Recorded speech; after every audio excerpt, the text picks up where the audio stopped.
Explain.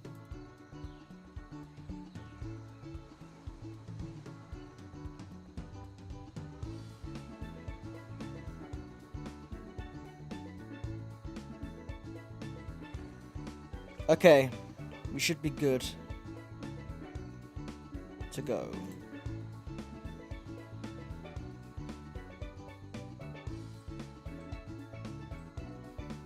You go back to the main menu? Go back to the main menu so we can Yeah. play. Yeah, I was doing something.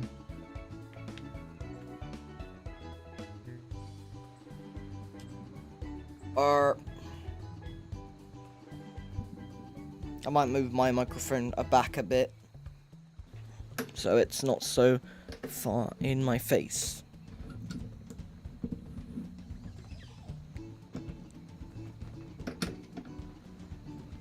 Okay, that's better. Okay. Not doing funky mode, we'll do original mode. And 3, 2, 1, go. Alright, we're doing Yay. a rematch. We are. I We are think. going funny con game. Loading.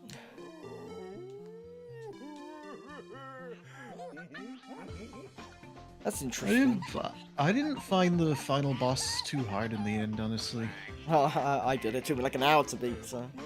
Well, I mean, Hopefully, I struggled. less I mean, time. when I streamed it, like, I struggled a bit, but when I actually beat it, I was like, oh, that's it, it's over. Like, but when obviously, like, I struggled with it when we did the race, and I didn't beat it. It did take me a little while to beat it on stream, but I thought it was going to be harder near the end, but it was just that ice dragon thing, which wasn't Yeah, really the too ice bad. dragon is a pain. I didn't think it was too bad, actually. I mean, the first time it blindsided me a bit, but once I understood it, it was pretty easy. Well, hopefully I do better this time. I mean, you won last time. I don't know what more you want from that. Not taking an hour to beat it. That's fair. I'm gonna turn the game audio down a bit on me. Yeah, is my mic alright? Because it's probably too late to really fix it, but I didn't ask. Your mic is before. so fine, yeah, I think. Okay. Yeah, I enjoyed playing this on stream. I got to blabber about Persona while playing Donkey Kong. Two very different games. I was talking about pretty much everything but Donkey Kong. I was talking a little bit about Donkey Kong. I was talking about how I want Grant Kirkhope in the next Donkey Kong game, but I didn't You have a should lot to play say Donkey about. Kong. Huh? You should play Donkey Kong again, like you did He should before. play. I like his voice for Donkey Kong better than I like his kind of gruff gorilla voice more than the weird high-pitched chimp voice he has now.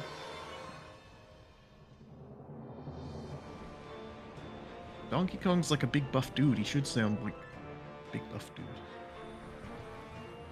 I'm gonna go. Okay.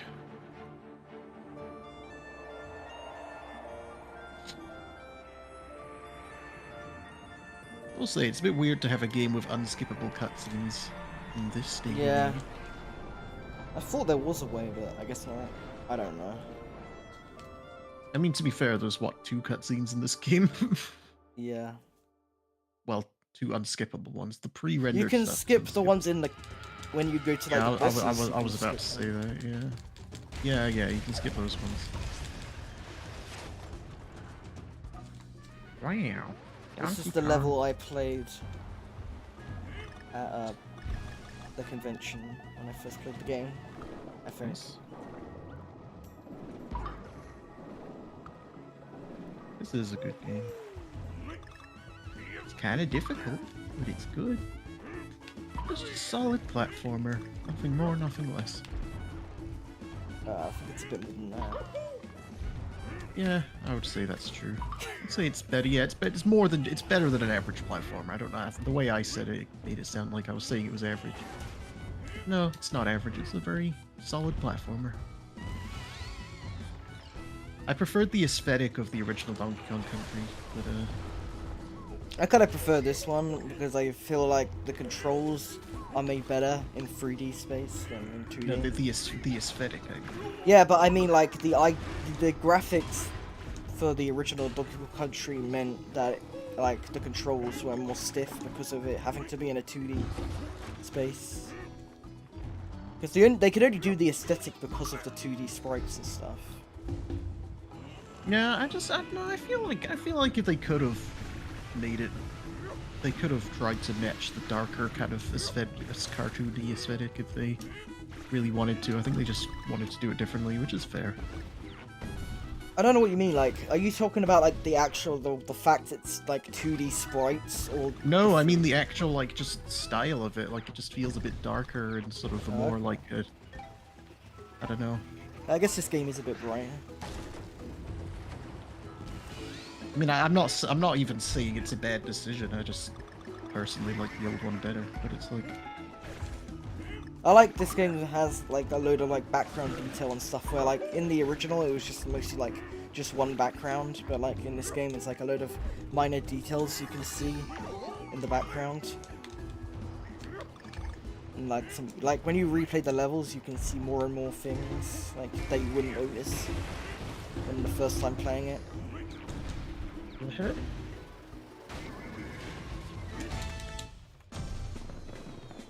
Lost Mangrove.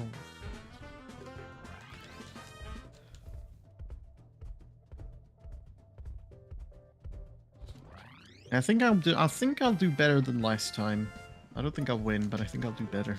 No, I'll try my best. But... Hopefully I get enough lives to not have a game over. I think from now on, whenever I play this or Mario or any game that's practice for like a versus, I'm just gonna stream it because I find it way more fun that way. Yeah. What I usually do is if I'm doing something that I don't need to pay attention to, like in like a story cutscene, I just watch TV on the side. I mean, I think I could only do it with a platformer. I don't think I could like zone out enough to stream like an RPG or something. Yeah, well the problem with games that have like cutscenes in them, I have to like watch them because I don't understand what's going on, and I have to have the volume on. So, you said you're 5 hours into P3, right? Yeah, about that.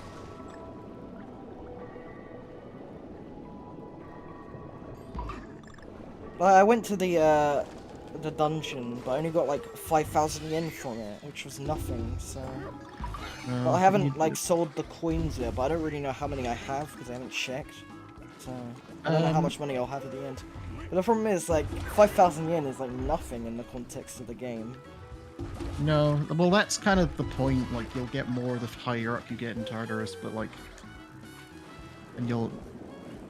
But yeah, it's supposed to be kind of stingy at first. Okay. If you play Persona 5 on like the highest difficulty, it's a lot stingier with money at the beginning as well. Yeah, I'm just playing on normal, so... Even on normal, this Persona 3 is kind of stingy, but I'm saying like even Persona 5 is like if you play it on the hardest setting, it's kind of stingy with the money. Yep.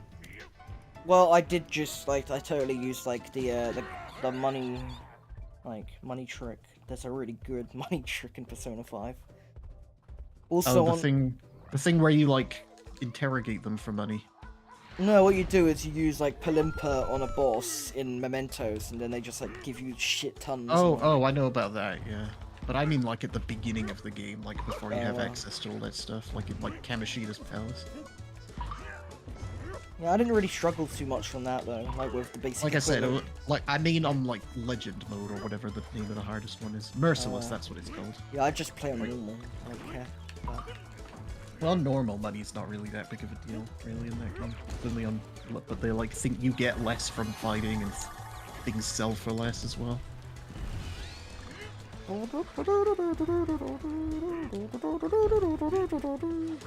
The game's selling well though. It's already sold 1 million copies. That's a lot. Being multi-platform definitely helped, I think. Yeah, not on Switch though. I guess it's not good enough. Well, leaks are suggesting it's going to be one of the launch titles for the Switch 2 or whatever that's going to be. Oh, along with potentially a Persona 1 and 2 remaster, not a remake, but a remaster. Yeah, I don't understand that. They do a remake for the 3D ones that don't really need a remake because they're already in 3D, but for Oh, they need a remake. You are wrong about that. Persona 3's been desperate for a remake because well, there's no. I feel like the 2D ones are more in line for a remake and not a remaster because the 2D art style hasn't aged well because it's sprite I think based. that I don't think so. I think because it's like sprites don't really age. I don't think.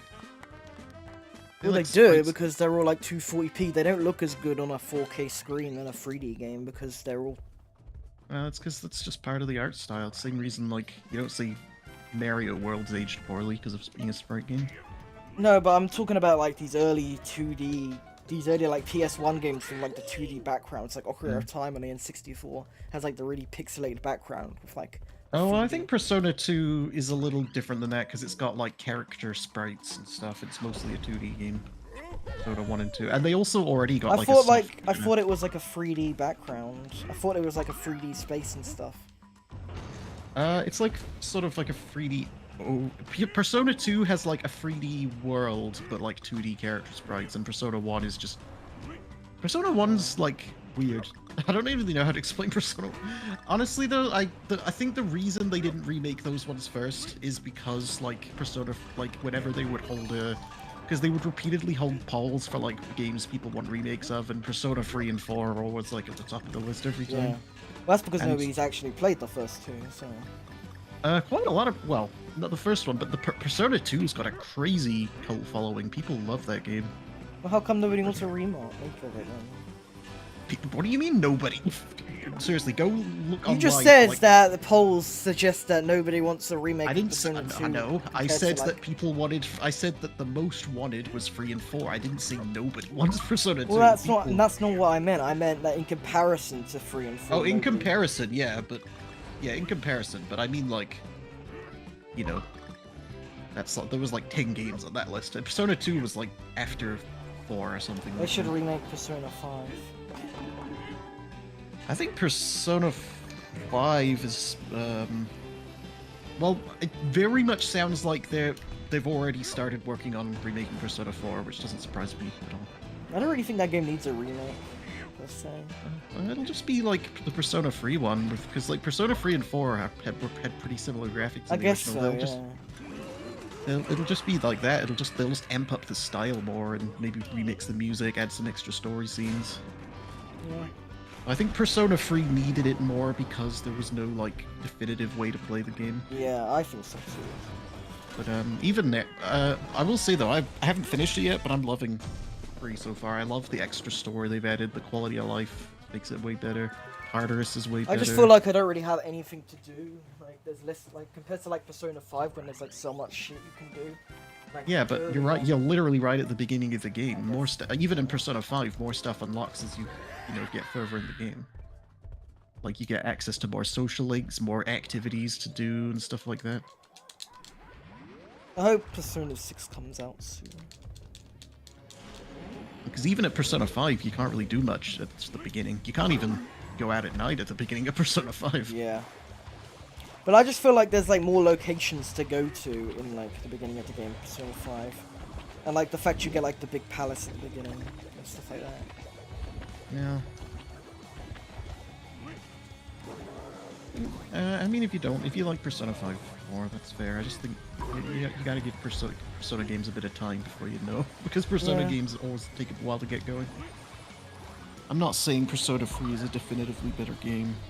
No, I mean, all 3 games have their tribes of people who say they're their favorite. And 2's got its own tribe as well. Not a lot of people will say 1 is their favorite, but a lot of people will say they like 1. 1 is more of like, it has a bit of the first installment syndrome that a lot of That's what I was franchises saying do. about 2D games there. I feel like the original Final Fantasy VII hasn't aged that well because of like the 2D backgrounds and stuff. It's all very, like they're very blurry today. Yeah, there's something charming about it though, I think. Maybe it's just nostalgia, I don't know. I just like that kind of low, I like the kind of low poly charming thing. I just Yeah, feel no, like it just looks off when you have like the 3D character models and like the blurry 2D backgrounds. Well, the thing about that is, if you're playing the game at a higher resolution now, Yeah. it's gonna look worse. But if you play it at the actual like original PS1 resolution, it blends together more. That is true, but like I want to play it on like a modern TV, so Yeah, that's fair. like That's the maybe case back in with the a lot day of it looks good, but like nowadays it doesn't look so good. a lot of games from that era kind of. I feel like PS2 especially because it was like not terrible, but also not as good as it could be. But like I Well, feel like PS2 was a PS1. lot better because they had like more 3D geometry and stuff, so it like could like render better. No, I mean like what I mean is like PS1 graphics are still in that phase where it's like it's Yeah. like old and outdated, but it's got like a nostalgic kind of charm to its outdatedness. Whereas PS2 is like, oh, we're trying to make better use of what we've got, but it's like not old-fashioned enough to have like the charm of like blocky PS1, but also not improvement enough to be like a modern game. So it's like that weird limbo Well, state. I'm not saying I think I prefer in terms of like aesthetics. I think I prefer like PS2 games to PS1 games. that's fair. I mean, to be fair, also even like aesthetically, like these games can vary a lot. So I'm just talking in general, really. But it's not even that I think PS2 is ugly. I just think in terms of aging. I don't know. No, I disagree. Yeah. I think PS2 has aged a lot better than PS1 games. You could like I'm the not PS1 saying it's a. graphics. I don't know. It's just personal. I don't know. I'm not even really sure what I'm trying to say. PS2 is fine. I like PS2 graphics. I even like the old like Persona 3 and 4 graphics. I think they're charming. They're a lot more Obviously, like you know. chibi and stuff compared to like the. Yeah, it's because that was just what they did. Even for like the Oh, first, maybe Cranky Kong. even for like Persona 2, they kind of did that, where like for the overworld, the characters wouldn't have their like canon proportions. A lot of RPGs did that actually, because even Final Fantasy VII did that. Like, Yeah. Pokemon did that. yeah, they did. I liked it better when they did that, honestly. They do that in the Pokemon Diamond and Pearl remake, but it's like way worse because they have these like Funko Pop bobblehead characters for the overworld. No, I kind of like those. I don't I think like they that just at all. look. They just look more like that because it's 3D. I think. I like it honestly. I don't like. I like the in-game models, but the ones from Pokemon X and Y are pretty good. The overworld models in that game. I think Yeah. they should have an option to let you use both, either that or the other ones. And I think the reason is because it's like a cost-cutting measure to like save on performance. So do you think? Yeah, no. I'll talk about that later. What? No, I was going to talk about Persona more, but I thought no, I don't want to just. If I keep talking about Persona, I'll never stop. I'll save it for like later. Let's talk about other stuff before that. Okay. I don't want to be the my hyper fixation autism is showing. I watched Rain Man yesterday. I've never seen it. One of many cult classic films I've never seen. It was interesting, not that great, but it was okay. He's supposed to be smart, but I didn't think he was very smart at all. I thought he was very dumb. He was just really good at memorizing stuff. It's like about gambling or something, isn't it? But they do go gambling because he's really good at numbers. He can. Like about card counting or whatever, right? Yeah. I don't really know anything about it. These are just very little things I've heard.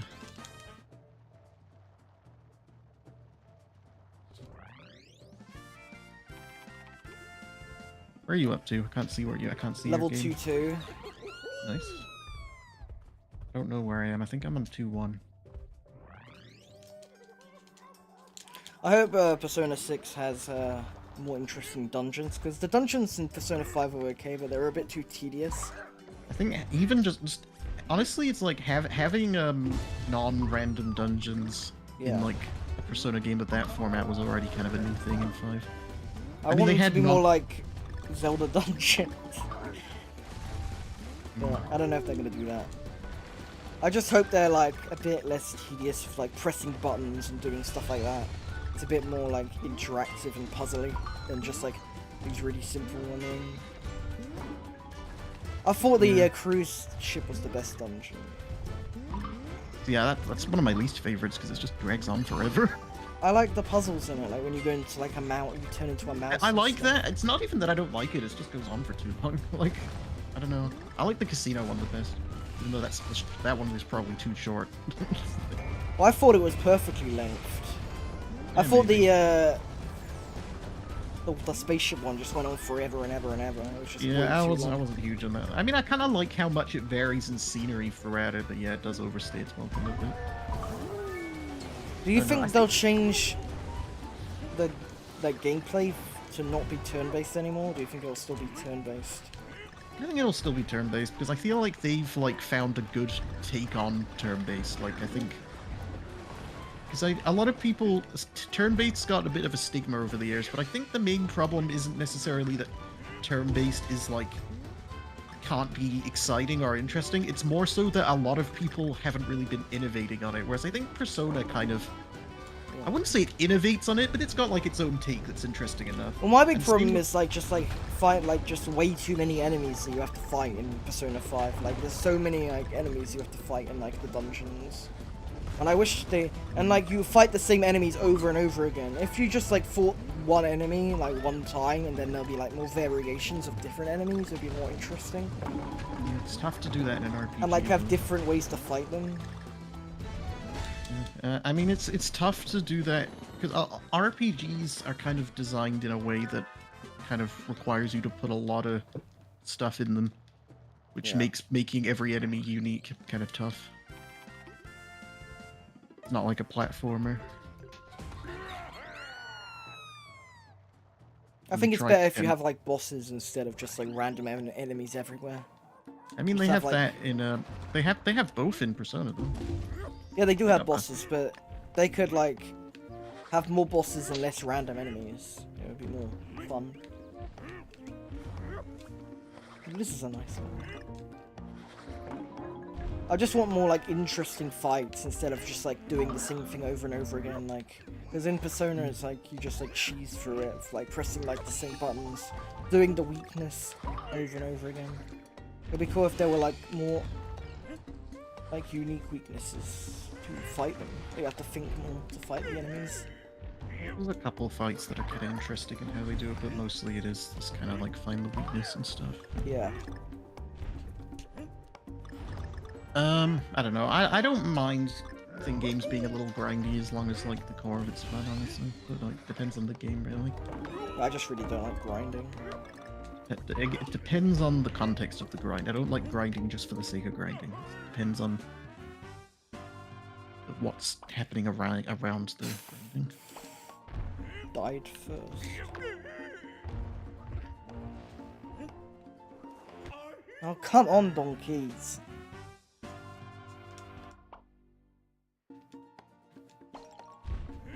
Funny thing is that I don't know what you get with the Game Pass, but I've got the version of Persona 3 I've got. It's got like the DLC where it's got pretty much all the character personas from Persona 5. I thought that cost extra. I mean, it Did you did. buy the deluxe version? Yeah, I did. Oh, okay, makes sense. But I'm just saying Yeah, I it's think you just just funny get the because standard version. I don't really care that much about the well, DLC. no, what I was gonna say is it's just funny because I'm trying to like 100% the game. I'm trying to get like all the personas and stuff. But when I'm like, I'm using like this online fan-made like calculator thing that tells you like combinations to get each persona.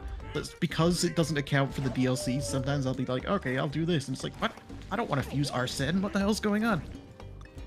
I know. That's just kind of funny. It's just kind of funny. I don't know. It's not really Yeah, I haven't funny been anymore. trying to get all of them. I've just been playing it like normally. It's like 100% in games. Yeah. My brain will go to mush. Whee! Imagine dying to a penguin. Well, excuse me.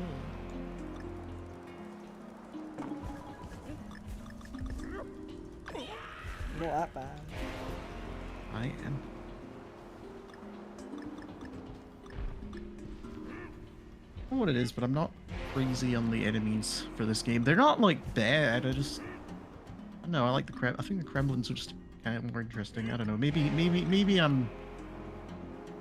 it's just I don't know. Maybe it's because King K. Rool was just kind of established as like the bad guy of Donkey Kong for a while, and it feels weird that they've gone for this like I think completely. that the fact in the original, like, some enemies couldn't be killed by, like, Diddy Kong and had to be killed by Donkey Kong, I didn't like that. I think I this actually game didn't, you can kill actually every didn't know enemy. about that. Didn't know about that. I haven't really played a ton of the original. Truthfully, I just kind of know that I've seen like videos of it, mostly. I still haven't played the third one properly. From what I hear, that's kind of the worst one. I don't know if it's like terrible or if it's just kind of boring.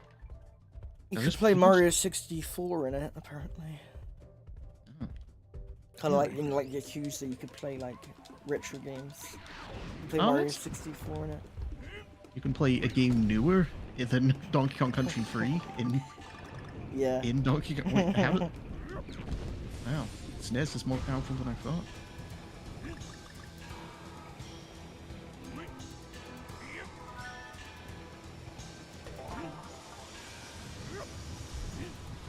Here's the trailer for that Knuckles TV show that's coming to Paramount Plus. Yeah, I saw that. They finally revealed it. It looks, yeah. I'm not. I'll watch it, but I don't really care too much about it. Only because I don't think there's going to be many like Sonic-y things in it. I think it's just gonna. It just looks like it's going to be Knuckles going on like an adventure. Like it doesn't look like there's going to be a ton of like fan service and stuff in it. I'm Maybe I'll so be wrong. fed up of the amount of bloody streaming services there are now. There's so many of them. There's like 1,000. Yep. I mean, I think competition is good in terms of like for consumers in general, but it's annoying when it comes to like having to have like 1 trillion different subscriptions. Like I think it's important to not have one company dominate the market, but it is really annoying when everybody wants to have their own version of it. Like when you go on Amazon Prime Video and you want to try and find a film, there's like a gajillion and one different streaming services that you have to subscribe to actually get to that film. Like, why can't I just watch it on Amazon Prime Video instead of having to like fucking pay a freaking subscription? I think this might be my favorite level now as well. You said this was your favorite level, right? Yeah. I think it might be mine. I think I might have. I know I said I liked the Savannah one, but I think I'm coming around to this one a bit more now. I mean, I liked it before, but it's growing on me the more I do it.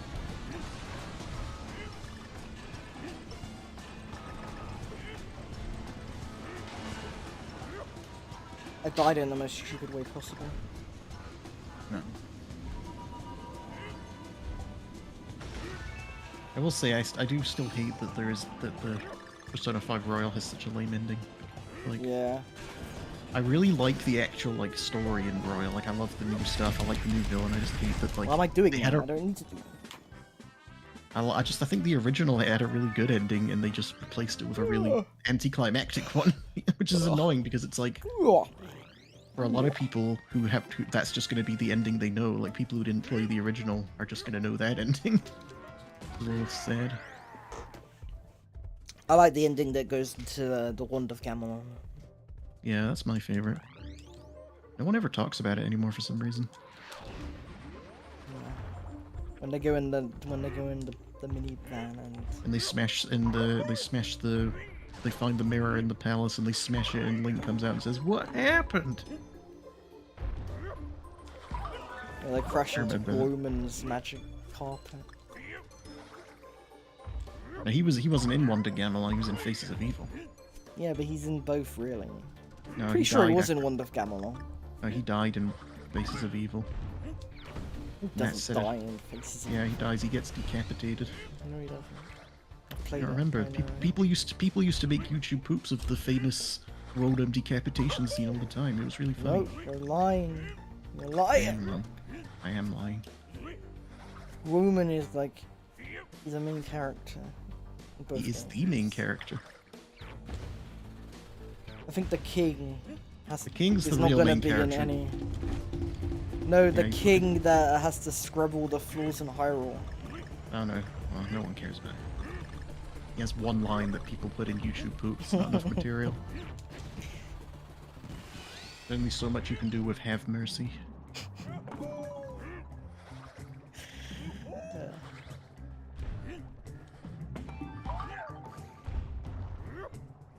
things. Have mercy. He says other things too, but that's like the main thing he says.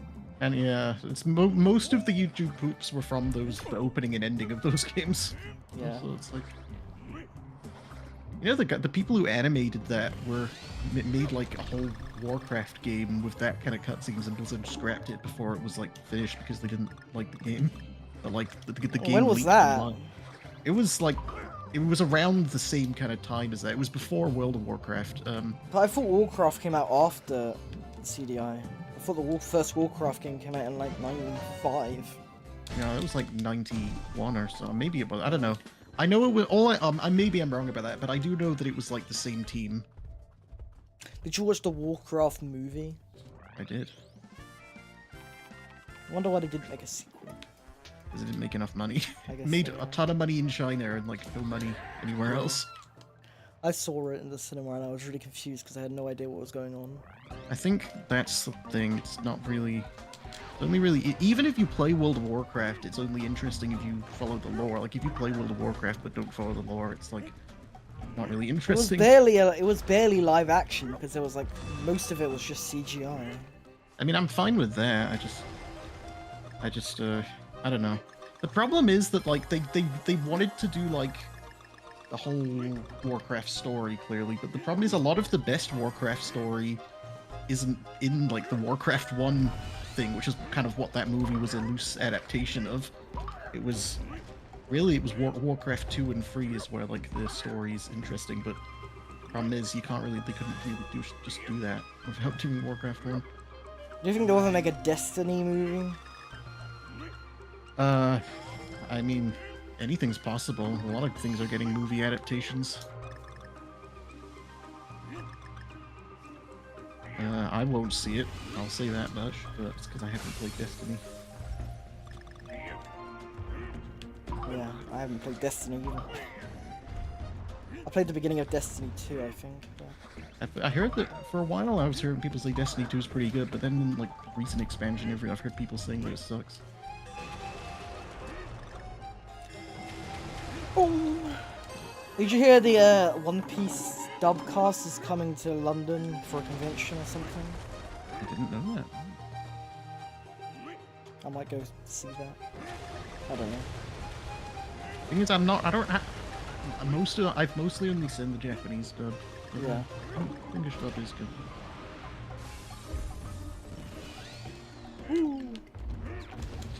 I think a lot of those characters' voices, I associate them with their Japanese voice now.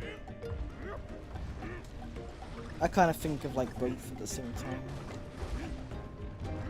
I mean, I can hear both of them when I like try to think of them, but like. I wish they would like release it on Blu-ray. Well, they might someday. Wasn't there some thing where they shut down the Funimation? Oh yeah, you sent me that, didn't you? Yeah, they shut down right. the Funimation store. Yeah, that's really scummy. The whole website, actually. But, yeah. Like they should have I get they're not legally obligated to, but from like a point of consumer trust, which is a thing a lot of companies take for granted, it seems, they should ow. They should have tried to make it right.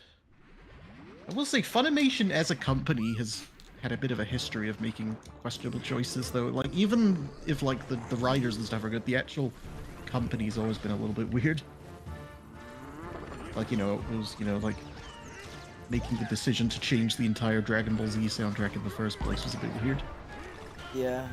And the fact that a lot of Bruce Faulkner openly dissed the Japanese track. Like, imagine if that happened with a new dub now. Like, we're changing the music because we don't like the old music. You'd never get away with that. You would get incinerated by the internet. Which is, being cancelled is usually, well, not usually, often it's a nothing burger, but I think from a PR standpoint, it would be pretty bad. I watched a video about the Ghost Story dub and how the misconception about how the original show was not very popular and how it was actually a pretty popular show in Japan. Oh really? And how the guy who did the dub was a massive troll who's just ruined so many dubs. That kind of bothers me actually, because it's like if it's like, oh, it's a show that nobody really likes, and it's like, why are we even doing it? I mean, it was. I mean, it's interesting, but I Well, do the feel thing is, nobody in the US liked it because they did an original dub and it wasn't very popular. They Oh did it, right, so it had like a more faithful dub at some point. yeah, but nobody actually watched it. Oh, interesting. So like the license holders were just like, whatever, just take this, whatever. Honestly, that is very bizarre anime. Bizarre situation. Like that's a very like that would never happen now. Just straight up. No. New Persona 3 dub seems okay, but I'm still just playing in Japanese.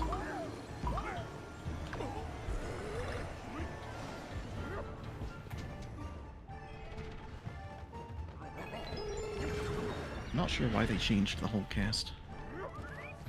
I don't know, maybe it's because they were all dead. They were not all dead. In fact, some of the old actors are still in it. They're just playing different characters. Oh. Oh, I died again. The fucking owl. Some people are thinking it's because of Vic Mignogna, and they thought rather than go through the shit show of just recasting Vic Mignogna, because that's such a controversial thing, they would just redo the whole cast. I don't think that's the case, because he's still getting other voice roles, isn't he? I don't know. I don't really know a ton about the Vic Mignogna situation, so like I can't. Well, I'm pretty sure he was in like the Full Metal Alchemist live action movie or something. Oh, was he? Yeah. Maybe he was. I mean, I don't really know much about him, honestly. Yeah, I mean, I think the new cast mostly sounds pretty similar to the old ones, honestly, minus like a couple characters. Oh, fuck! I just kind of losing my taste for dubbed things. I don't know why. Like, I just feel like when you dub something, it's always going to sound a certain way, even if you get like really good actors and writers. It's always going to sound like a dub. I don't really know.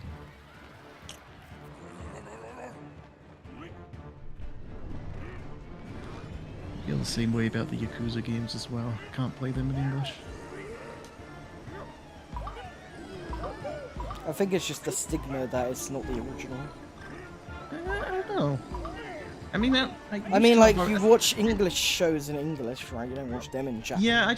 Yeah, no, I guess. I think I just like to watch things in their original language, because when something has been dubbed over, you can kind of tell when it's like, no matter what it's been dubbed into, you can kind of just tell. I can't really tell, to be honest. It's fine for me. I mean, I think I could still watch Dragon Ball in English, because I feel like the dub voices are so different from the Japanese ones in like so many ways. I feel like, and I'm almost more used to the characters with those voices at this point. But I feel like, I don't know. I would generally I would choose to play a game in Japanese now. It depends how good the voices are. Well, what not necessarily Japanese, just whatever the original language was. Ah, yeah, I got him. I play Persona in Japanese. I know doesn't make. I know that doesn't make me special. I just prefer it that way.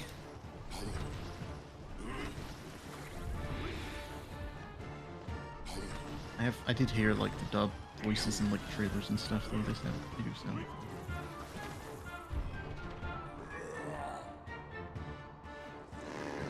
I wonder if they'll recast the Persona 4 characters. Maybe. Still playing Japanese either way.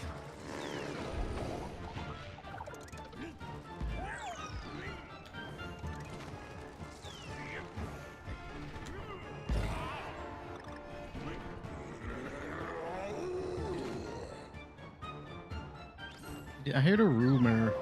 Oh, what the fuck? Ow! I did hear a rumor that this new Switch might be announced next month. But, you know, Nintendo rumors are a dime a dozen, so obviously we're in a salt. Like, this one seems to just be getting a little bit of traction. Well, maybe. I'm pretty sure we'll be hearing about it in the somewhat near future, though, even if it's not specifically in March. Damn egg! Damn egg. I got hit with the egg twice.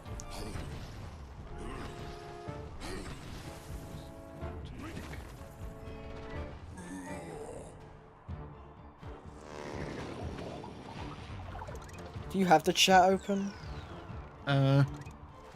Oh, sorry, chat has been going. It will never beat the Sonic Boom TV show. I prefer to...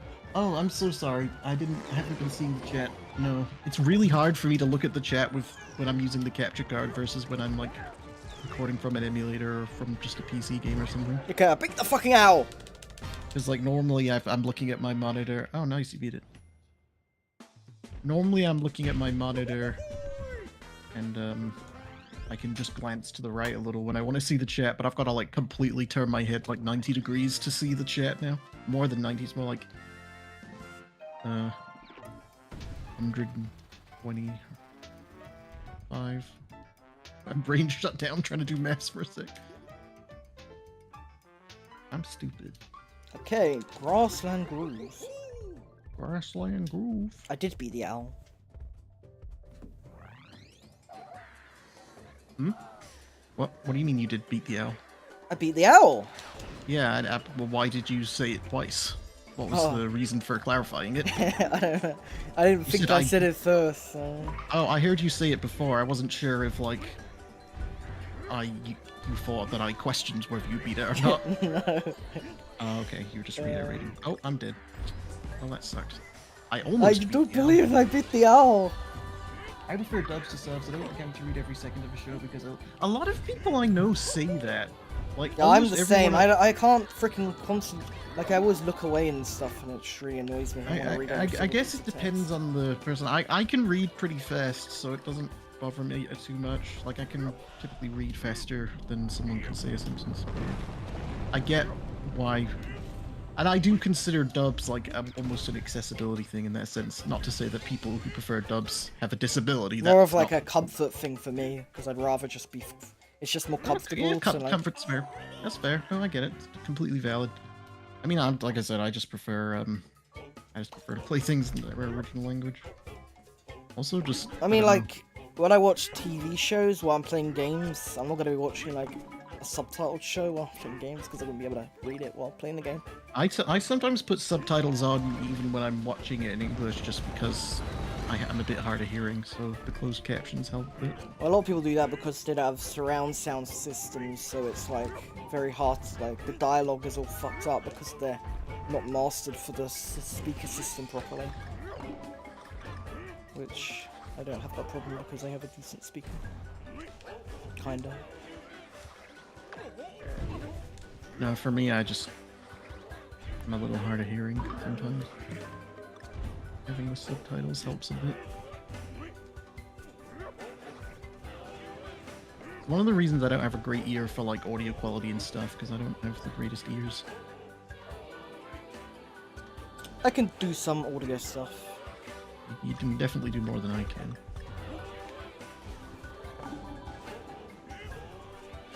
And I took the steak out to leave on the side before cooking for the first time today. Because I usually just cook it from frozen, which is not the best idea. Yeah, that's how I do it, because it's like if you do that, it'll be tougher when it's finished. Well, some people say that's a myth, but I've found that it's true when I've tried it. The reason you leave it out to dry, leave it out, is because it needs to be room temperature before you cook it, so... Yeah, that's what I'm saying. When it's not room temperature, it comes out a bit tougher sometimes, or it like doesn't cook all the way through properly. Yeah, because every time I cook a steak, it's like really like raw inside. So I have to cut it open and then cook it again. It's really bloody annoying. No. How much salt do you usually put on your steak? Yeah, decent amount. Just enough that just to like. I always put way too much on. I've put too much on a few times, but generally I don't. I just put. I try to put. I don't like to put in too little. Depends. It's easier if you don't use like fine salt. If you use like a coarser salt, it's easier to kind of put on a decent amount without putting on too much.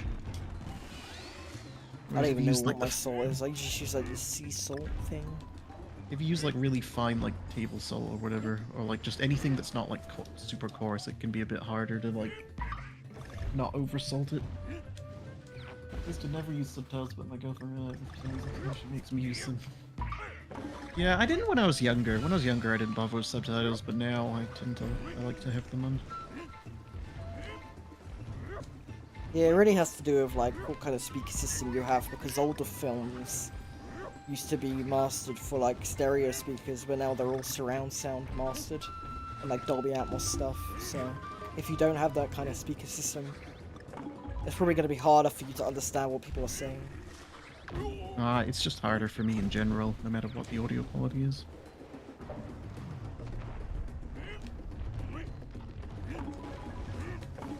It's also because Netflix has god fucking awful audio quality.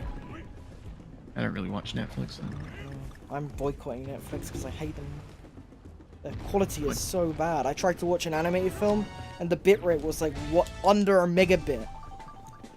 Like it was so bad for 1080p. It looked like a 480. It looked like sub HD quality, even though it was meant to be 1080p. Netflix is bad.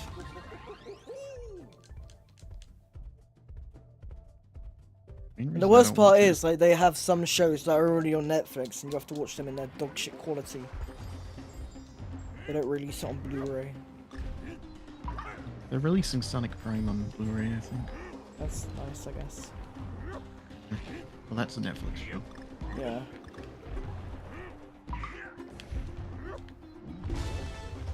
Right. I need to buy more Blu-ray.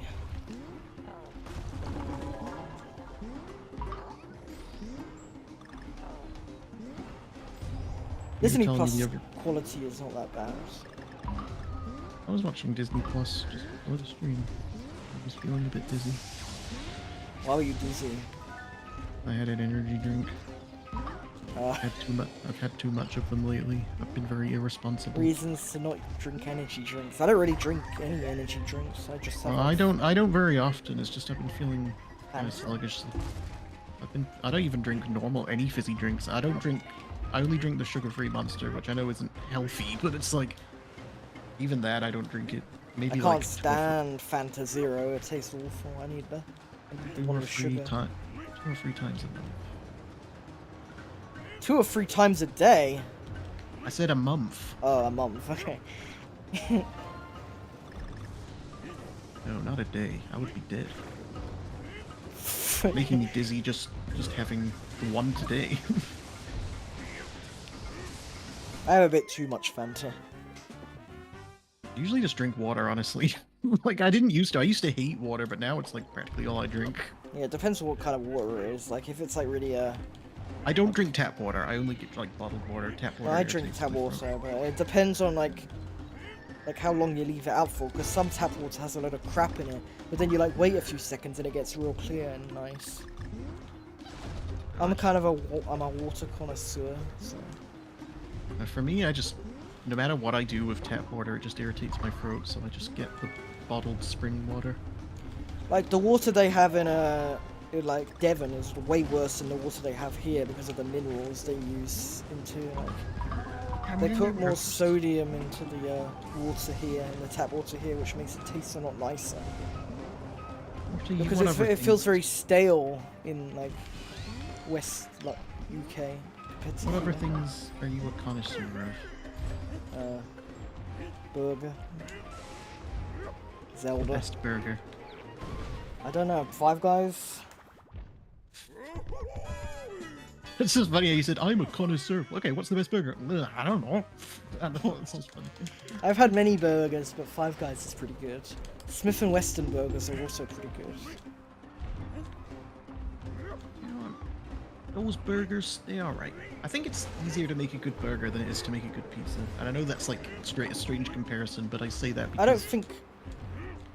Well, the thing is, like, most pizzas taste very similar. Unless like, it's like different like kinds of pizzas, but like you get like a normal like let's say you go like Chuck E. Cheese and get a Chuck E. Cheese pizza. You could get a very similar type of pizza from like Asda or Sainsbury's. They're like what you're gonna get at like a restaurant. At least I think so. almost every. I don't like 90% of pizza. It's like Yeah, I agree. I am like the Pizza Express pizzas. I like the very organic pizzas. And then I yeah. also like the Chicago Town microwave pizzas. Like, it's either really crappy or really good. That's what I feel like. The only way I can ever guarantee that I'm gonna like a pizza is if I make it myself. I used to be able to guarantee Pizza Express would be good every time, but like I went the other day and like it tasted off, and it was weird because I've never had a bad Pizza Express before then, but the past like 2 times I've been in like it just hasn't tasted right. I don't even know what to say. Like just something's been off. Which I is get my weird 'cause Pizza Express pizzas from Asda, like the frozen ones. oh, I've never actually tried like the store-bought ones. I mean like the actual restaurant. Yeah. Well, I'm assuming they're probably better, but like... Well, they were, but like I said, something. But the ones something you has get not- Asda are in like £2.50, so they're a bit cheaper, you know. If you Nah, get a I Pizza don't- Express, they're like £10, I think, so... I mean, Pizza Express is a bit of a detour for me anyway, so I don't really go that often. Domino's are the worst, though. I hate Domino's. That's so bad. I used to They're love. so greasy. I used to love Domino's, but since I moved here, every Domino's I've had has tasted like weird and not good. I don't even know what's wrong. Yeah. I like Papa John's. I think, did you know that the Papa John guy caused COVID? Yeah. Because he He said, also like, s- the he- day of he also s- reckoning He will also come. sued himself. No, he sued the company, not himself. Yeah, that's what I meant.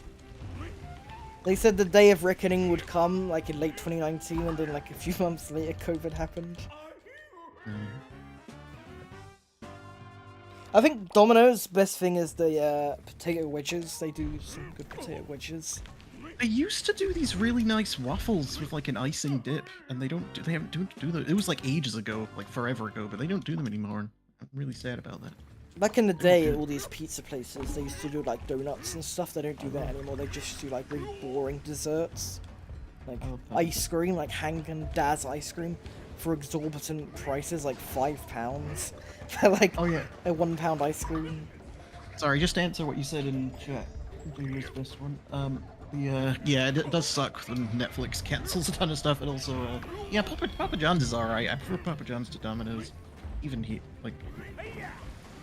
Anyway, sorry, just wanted to respond. Yeah, also, but they suck now after Papa John left, because like, he tried 30 pizzas in 30 days, and he said they suck now, so.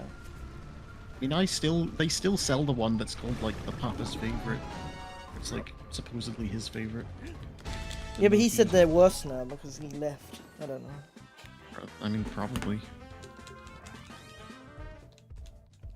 I mean, I'm sure the original McDonald's was probably way better than the current McDonald's, like the original restaurant, the McDonald Brothers or whatever it was called. Yeah, after ruin them. Have you seen the film? I haven't seen the film, but I read like a book about it, how he like eventually bought them in, and then he sold them. They sold him the IP for like $1 million, and then he ran them out of business. Yeah. He was a very nasty man. I was playing the McDonald's game the other day, yesterday or something. Really silly good? game. Did it have It is good, gameplay? yeah. It is good. Do you think it's better than Death Stranding? Yeah, actually. What you do is you like buy like land for cows, and then you like, if they're diseased, you have to kill them before they enter the line, otherwise you get sued for poisoning.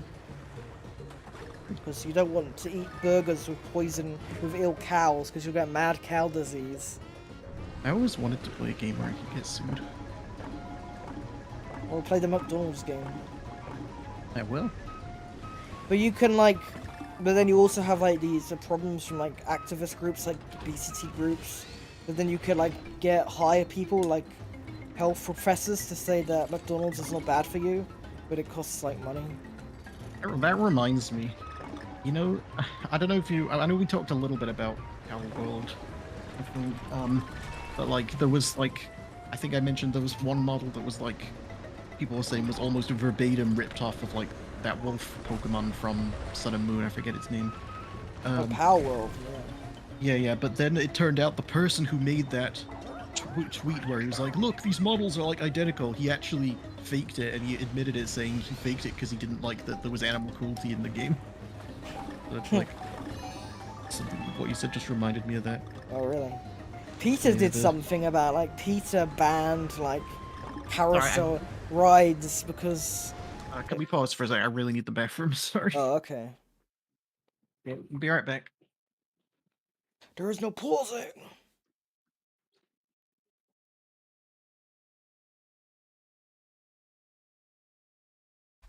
I don't even have a deep fryer. I wish I did. It'd be great.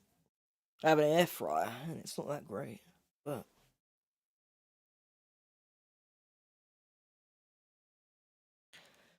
Oh. Oh.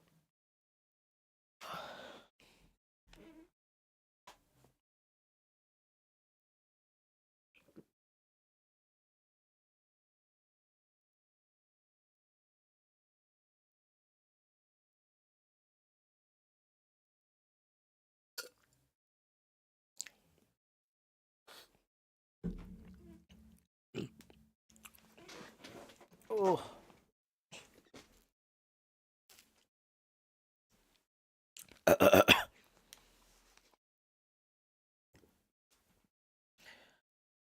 Let's play some music.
Two inches of oil and put it in a big pot.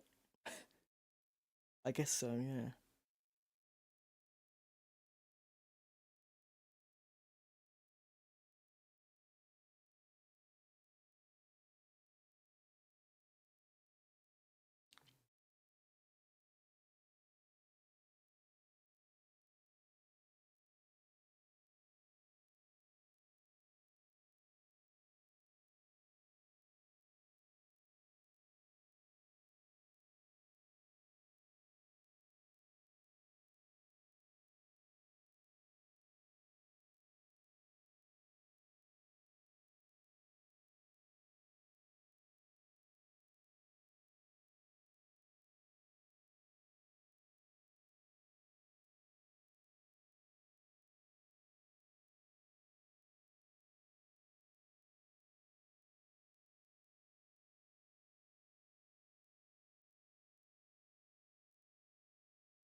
Ugh.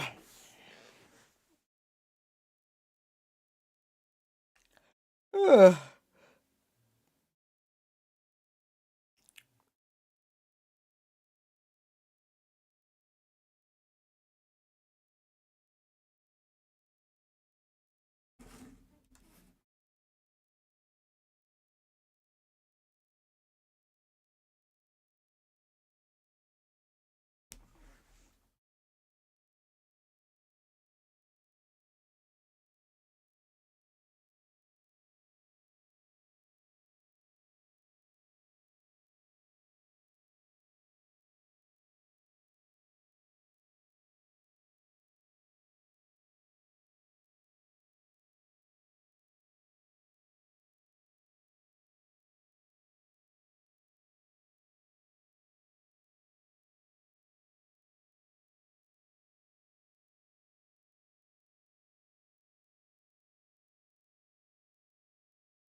Hello. Sorry for the wait. I'm back. Hello? Hello. Uh, Sorry about That took a long time. What the hell are you that. doing? If you want the truth, I had a bit of tummy trauma. Oh, okay. I'm sorry. Probably the energy drink. Sorry for TMI, everybody. I'm just answering the question honestly. What the hell is TMI? Too much information. Too much information.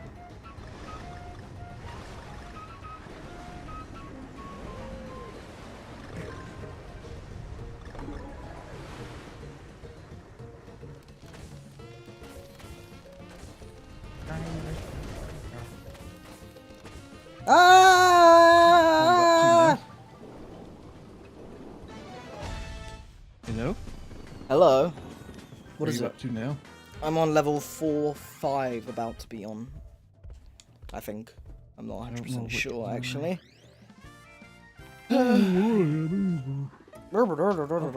Level isn't for the water one? Yeah. Oh, you're way ahead of me then. I haven't even gotten to I'm the not on boss of 4 this. yet, I'm on 3-6. Oh, right. I don't think I said 4, did I? I don't remember. I think you said 4, but you probably meant 3. What? Yeah. You gonna get the Mario Donkey Kong game? I mean, I might. I don't know. I just don't use my Switch a lot, honestly. I only use the Switch when I'm playing games with you at this point, really. Like, I'm mostly just. It's not even that I don't like the Switch, I just. Usually, I'm only really playing games that are either on PS5 or PC now. I'm seeing a lot more people talking about how they're not that into Tears of the Kingdom and are burnt out on it. But like the problem I have is that like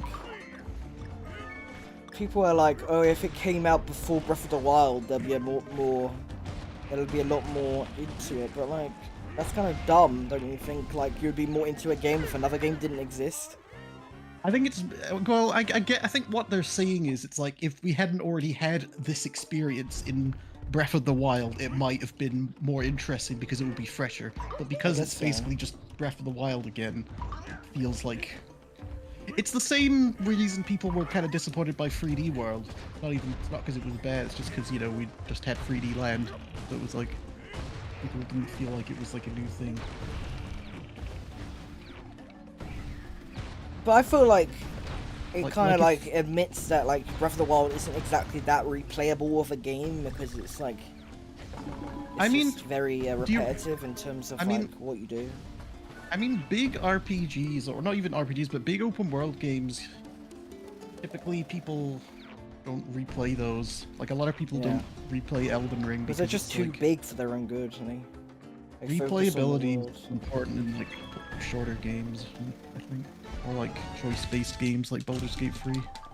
I hope the next Zelda game is more replayable, like older Zelda games are, because I've played like Ocarina of Time like 1,000 times. Yeah, Ocarina of Time's good.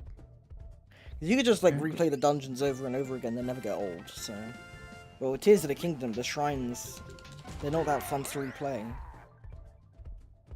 I mean, some of them are, but not a lot of them are not that fun to replay. Make a lot of food. Baking right now. I'm very right. Sorry, let's just read the chat. When is Mardi Gras?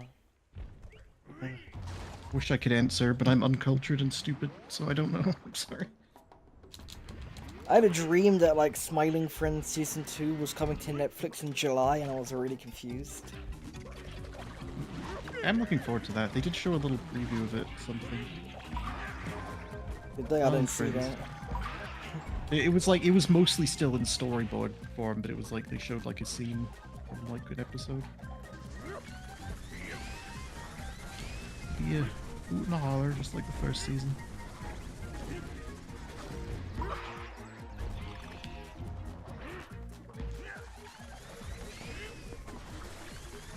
That's on Tuesday.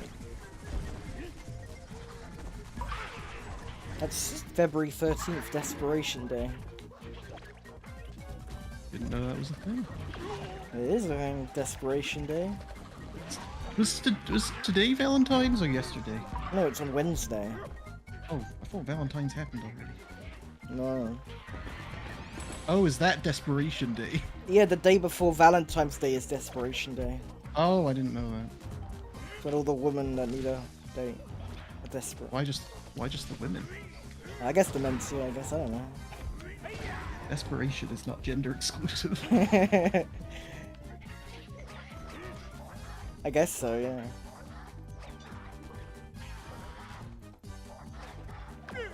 Pancake Day is also on Tuesday. It's a big week next week. Like in McDonald's, they once did like pancakes for £1. And you got sausages as well. And they haven't done that recently, and I wish they would, because that was a great deal. I want the McRib again. I know people say it's overrated, but I like the McRib. McDonald's T-bone steak. I want a McCaviar. McCaviar.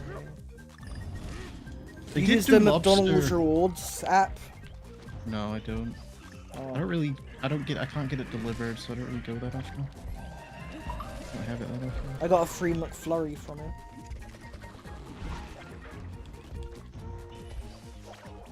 I can get it delivered at night time, but only because that's the only time when they're not busy enough to deliver a bit further away, but it always tastes bad when I get it delivered at night time for some reason.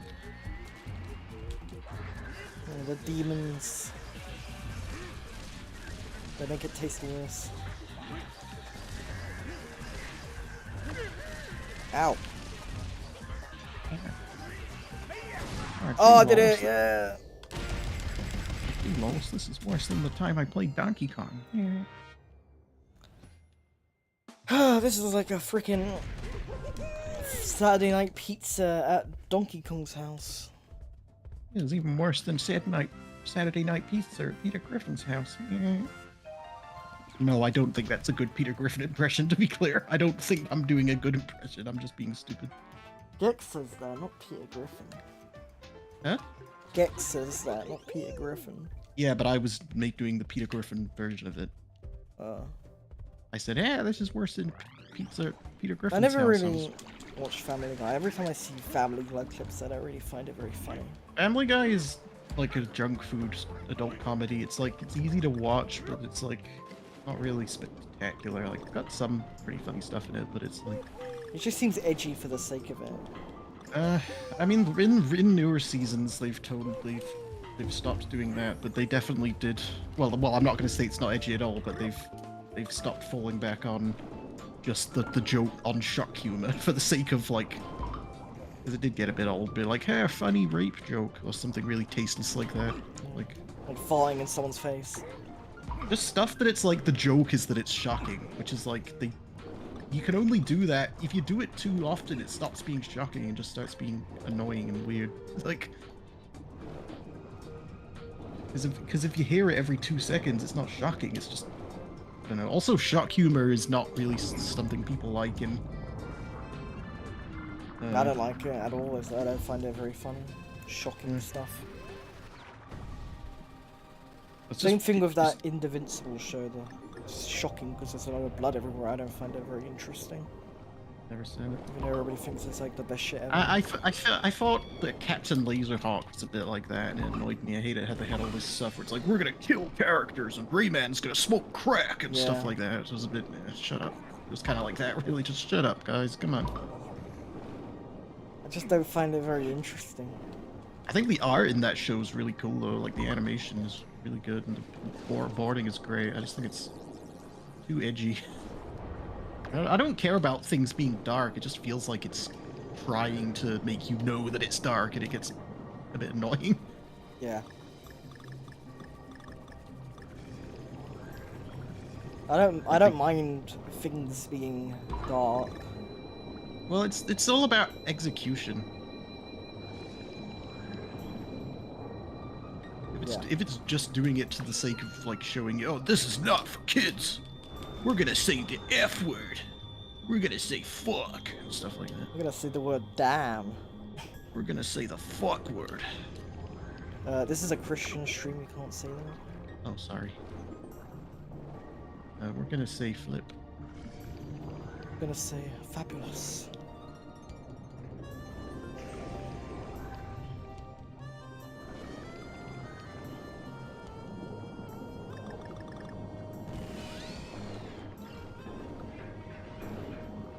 This is the best music. Fucking died.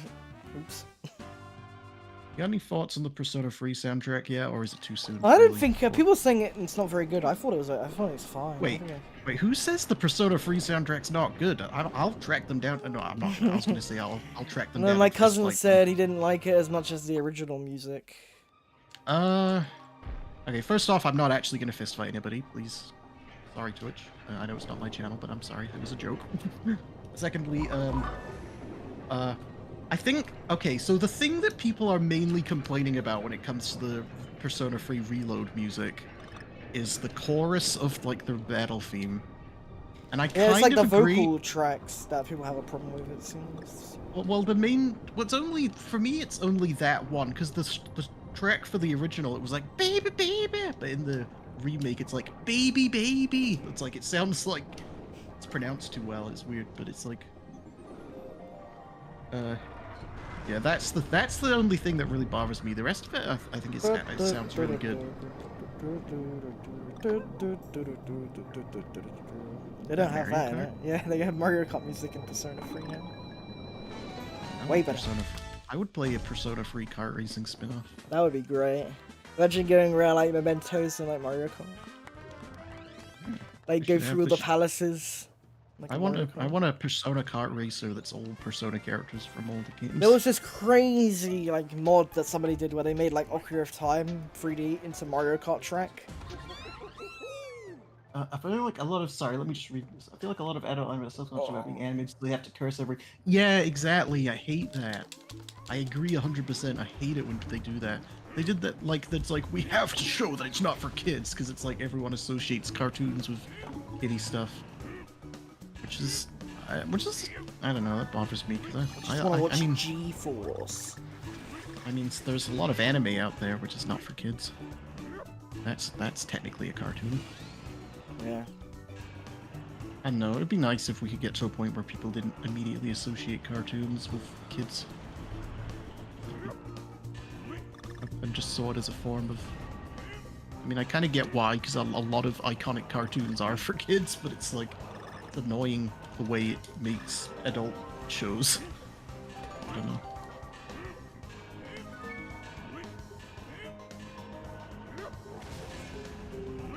What are you up to now? World 4.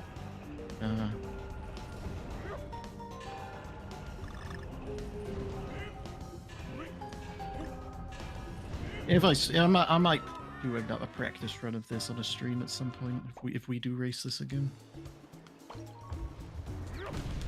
I liked BoJack Horseman. I thought the ending kind of sucked though. I've never seen BoJack Horseman, but I've heard a lot of people say that like they hated the ending. It was just stupid the way it ended. It's a very emotional show, I guess. I don't know. It's hard to describe what it is. It's very like, I wouldn't say woke, but like. Well, very, I got like... a friend who had some friends who really, or at least one friend who really liked it, and they completely went off it when they saw the ending. They were like a huge fan of it before that. It is very weird, like some parts of it are very like serious, but then other parts are like really bad, unfunny parts. Like the comedy isn't that great, but like the actual like drama stuff is interesting. But yeah, the ending is not good. The ending is stupid. I just everything is inside job. I said inside job. I think it's a shame it got cancelled because a lot of people liked it, and I was curious to know how it was going to end, but I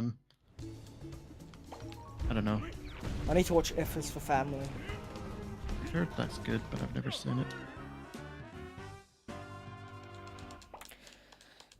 I just feel like all these cartoons are they're just very boring to me. They just don't seem very like interesting because they're all like very similar in terms of like the comedy they have.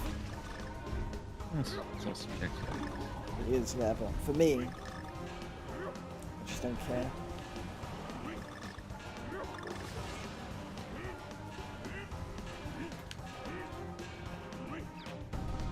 You ever seen Gravity Falls? I think I've seen like an episode or two. Nothing like major though. I love Gravity Falls. I think it's really funny, and also like got a good story as well. I haven't seen it in a while, but I loved it. I did want to watch it, but I've never gotten around to it.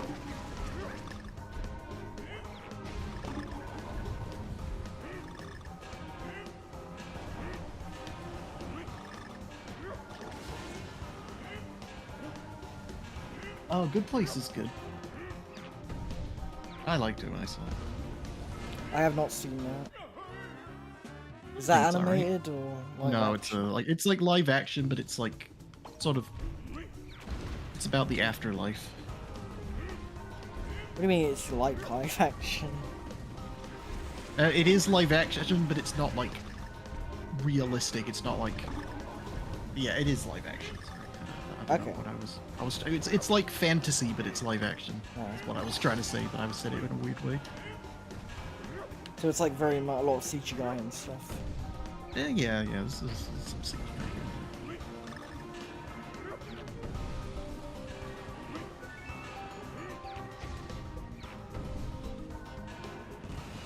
I don't know what my favorite TV show is. I have a lot of favorite shows, but I don't know which one it is. I don't know what mine is either. I mean, like Breaking Bad's pretty good. Or just the Breaking I wouldn't say Bad. Breaking Bad is my favorite show ever, but I think it's one of my favorite shows. Maybe. I don't think it's my favorite, but it's the first one I could think of that I think is really good. I don't watch a ton of shows, honestly. Mostly just play video games. Probably Breaking Bad is like the first season is not like I didn't really care too much about the first season. It's much a lot of like. I like them. I kind of get. I don't know. Also, a lot of the characters I'm not a big fan of. Like, but there are very good parts in it. Skylar. Do you not like Skylar? Not really, no. I don't like how she just hates Walt for everything. So yeah, I thought her, when I first watched it, I didn't really like her. I thought she was annoying, but I kind of liked her more the second time because I started to kind of see things from her perspective a bit more. But I don't understand why she like just assumed that he killed Hank. Like why would she assume that? And then try to kill him at the end. I mean, I don't think it would be. I think in her position, I think a lot of people would have assumed that, given Walt's somewhat dishonest and willingness to do not the nicest things. I don't think it would have. I think.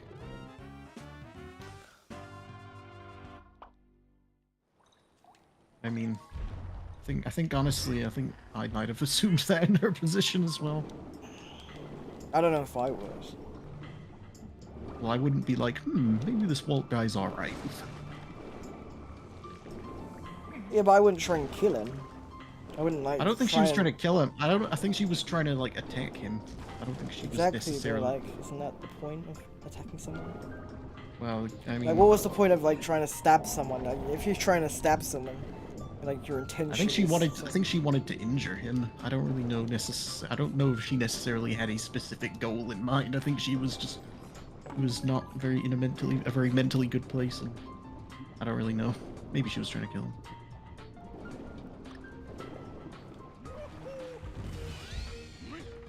The son is the worst character in the show. He's just like, he just is such an asshole, and then he doesn't even do anything except ask for breakfast.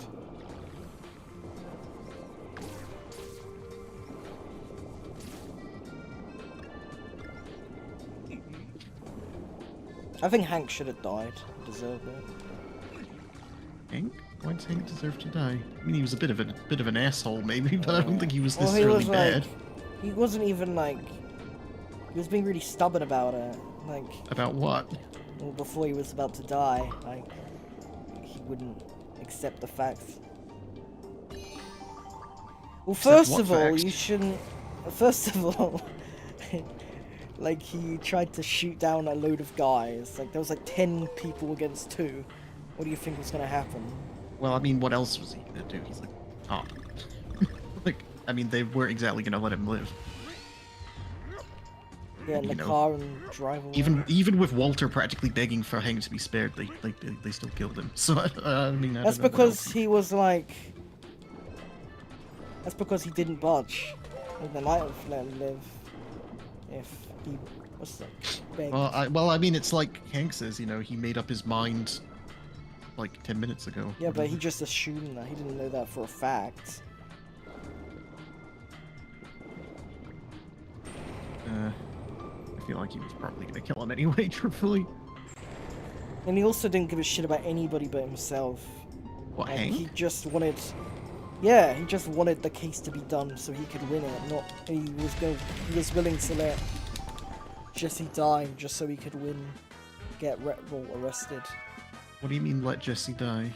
Like, he was willing to have him, like, just there out in the open. I don't know what you say. Well, what in the show... What do you mean out in the open, though? Like, he was gonna talk to Walt. Yeah, but that doesn't necessarily equate. Yeah, but that was the whole point. The whole point was to set a trap for Walt to get him to confess. Yeah, but he could have easily gotten killed then by like a hitman or something. That's what they assumed. Then he was like, "I don't care, you're doing it." I don't know. I still think Walter was worse than Hank, though. No, I don't think so. I don't know how you can say that. He poisoned a kid. No, he didn't. He did. What do you mean? No, he didn't. No, he ate him himself. What? Yeah, but he gave it to him without his knowledge. He I stuck thought it. that it was like something. I thought he just ate like a plant or something. No, the whole implication was that Walter made sure he ate the plant. That was the Yeah, idea. but they never showed that happening. So They first off they zoom in on the plant that Walter has in his possession at the end of that episode, which shows that it was like the whole thing was a ploy to get Jesse against Gus. So he manipulates Jesse in that sense, and then what Jesse discovers later that it was him because like. No, I don't know. I don't think it was very logical that he discovered it. It made no sense. It's because he realized that it's logical because he realized he can get pickpocketed. So it's like he realized when he got pickpocketed for the That's such rice a and reach. cigarette. I mean, that's he definitely knew something was off.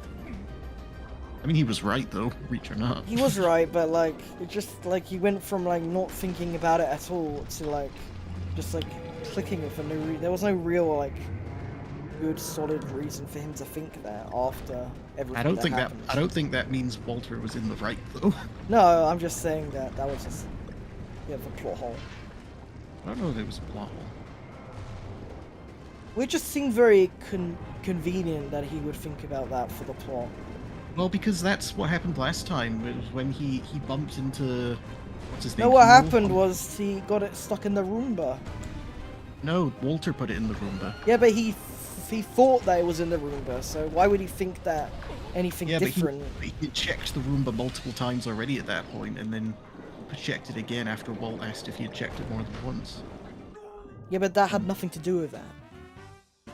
Yeah, but the whole point was like he realized, like it didn't really make sense that it wasn't there before, and he put it together like, oh yeah, that could have happened. So then he went and realized, oh, maybe Sol did it. Yeah, but they never actually said that though.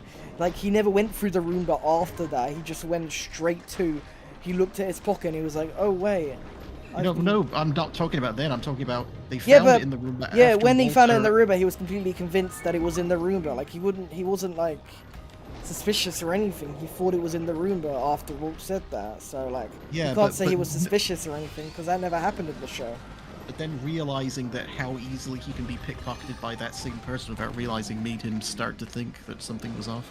Yeah, but it's just too quick to just change your mind over like that smaller thing. Like, I don't know. I kind of see where I kind of get it. I just think it was just a plot thing. Agree to disagree. I've only watched 4 anime, 5 if you count the Kirby one. I thought the Kirby anime was alright. I never really watched it. I watched a bit of it, but not much. It was alright. I like the Japanese version of it better. They had like, I mean, I like the Japanese version of most 4Kids shows better, to be fair, though. It's not very high bar to set.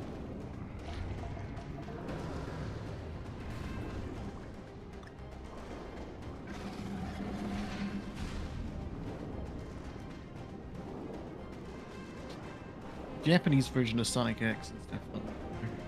Even though I understand that some people might find it hard to, if they're used to the English voices of like the Sonic cast, but like only because if you look at how much a lot of people I think don't realize how much they actually changed in the English version of Sonic X, like stuff that didn't need to be changed.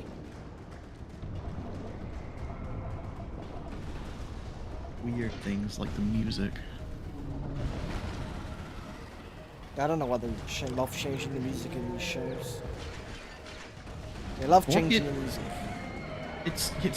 I'm still a little irritated by that whole like tweet that someone made where it's like, hey guys, here's a 4Kids guy explaining why they had to change the anime, and he was only explaining why they had to censor it. It's like, well, duh, you've got to censor it for TV because laws are different, but like that's not really the thing that the most egregious censoring the violence isn't really the most egregious thing they did.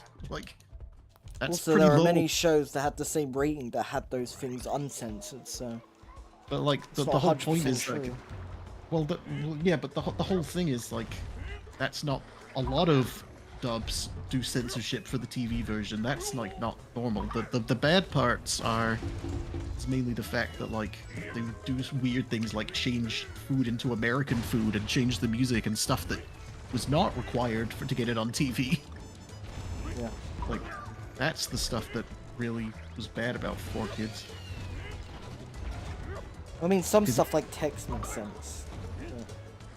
Why does text make sense? Why does Because having Japanese text in the background of Pokemon isn't It's gonna... a Japanese show. Yeah, but kids don't know that. It's Pokemon. They don't A know. lot of people, I think a lot of kids know that Pokemon is Japanese. Not kids in the 90s when the show first came out. What would knowing that have done for them though? Well, it would have made them less weird. It would have made it easier for them to watch, obviously, because like if it's just Japanese text in the background, they might have got confused. So It's meant to be a localization, so it needs to be like. If you just mean like translating it to say something in English, that's fair. I'm thinking more like when they just get rid of the text altogether, like because they do that sometimes. Well, that's because they're lazy.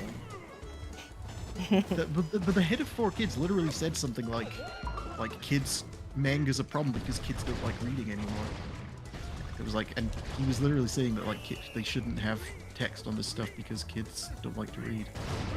Like the head of 4Kids was, well, yeah, but like you want to encourage people to try and read, surely, like whether they want. Yeah, I don't know. I feel like it's a bit of a stretch, even. Also, changing the food from American food to Japanese food to American food was weird and stupid. Completely pointless. Especially when it's like Rock's talking about how delicious the donuts are when it's clearly rice balls. And that was funny though. It's funny, but it's like it's pointless. Like people aren't gonna like be traumatized by finding out that like the people in a Japanese show are eating Japanese food. I don't know why they need to censor Pokemon to begin with, like it was already perfectly fine in Japan. Because they don't. That's the thing. Well, maybe a couple things, like there was that seizure episode, which obviously got banned. Well, they everywhere. like removed an episode where like Meowth was like Hitler or something. I know there was an episode where and then they removed an episode of Jinx because. Oh well, Jinx, blackface is a bit of a complicated. But like the main episodes they removed were like the Pokemon seizure episode. They removed the episode where the guy has the gun and then Meowth was Hitler. Well, it could be right. My head got something there, but it's released. Yeah, it wasn't really censorship that got Kirby. It was more just like. Oh, fuck. There were a couple things they changed in Kirby. Sorry, I looked away. Like Kirby, I don't know. It's more just like they changed all the music for some reason because 4Kids just hated Japanese music. I guess I don't know. That was pointless. I think they could have left it as it was, but also I don't know why they called it Kirby Right Back at You. Like I know that's just the name. It's a bit of a nitpick, but it's like it wasn't called that in Japan. It was called Kirby of the Stars in Japan, or Hoshino Kirby, which I know obviously they're not going to call it Hoshino Kirby for the English version, but just call it Kirby. Kirby.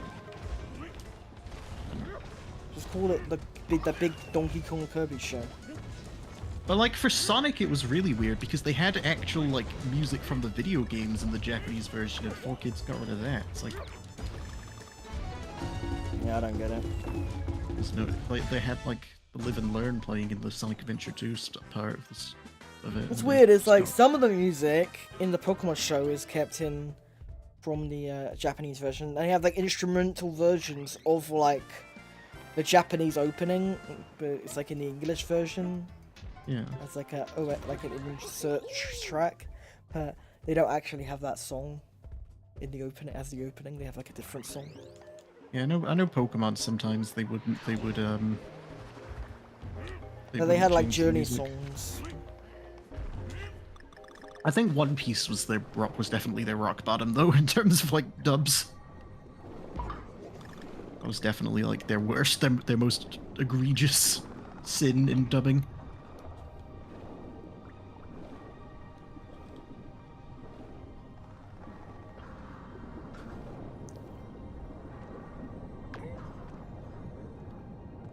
I swear they made like their own episodes because some of the dub things like, I don't even remember happening in the actual show. Of what show? But One One Piece. Piece. Like they had like a cooking tournament. I don't remember any cooking Oh, tournament from One I mean, Piece. the cooking tournament did happen. It was on the island where Luffy almost gets executed, Oh, like maybe, just yeah. before the I grand just line. It was a filler episode in the anime, but they cut out a lot of like stuff. Like they cut out the entire like jungle island with the giants, which is weird because that's kind of where they become better friends with Vivi. So she goes from being an enemy to like they cut suddenly out the entire. They they cut cut out out the garden Laboon. arc. Yeah, they cut that out. Like, it literally, once Vivi joins, it just cuts to Nami being sick. Like, and instead of being infected, they say she's got Grand Line fever. Like, they made up a thing. Try and get around it. Why? Why was the point of that? I don't know. Why skip like an entire freaking story arc? I don't know. And it's weird because that was kind of where they become better friends with Vivi, and they just suddenly go from that. They go from, like, Vivi just being an enemy to an ally, and then suddenly being really good friends with her. It's, like, really weird. Like, it's a very weird choice. And obviously they got rid of Laboon as well, which would have been weird once they got to Brook. He was in love with the iceberg. I don't get it, sorry. Because they replaced Laboon with the iceberg, with an Oh, iceberg. did they? It was just a big iceberg. Yeah, they just painted it over with an iceberg. Oh, I didn't know they did that. That's interesting. I kind of understand why the Laboon episodes were cut, but it is weird. I don't know. I just think, like, it's the fact that, I mean, honestly, I just don't understand, like, why would they cut, like, the main story, but not the filler episodes? Like, why? What is the point? I don't know why the giant stuff was cut. I think there was, like, a reason for it, but I don't think it was, I think it was, there must have been, like, something in it that was troublesome.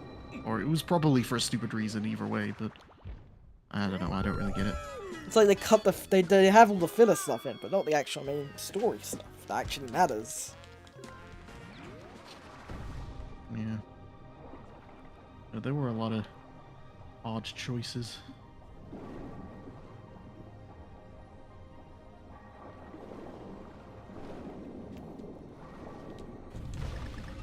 I think there was just whoever made the choice to buy it didn't do their research. They insisted it was because, like, you know, they realized Fork it wasn't gonna fit with their lineup, and that's why they had to change it. But it's like, why did you buy it then?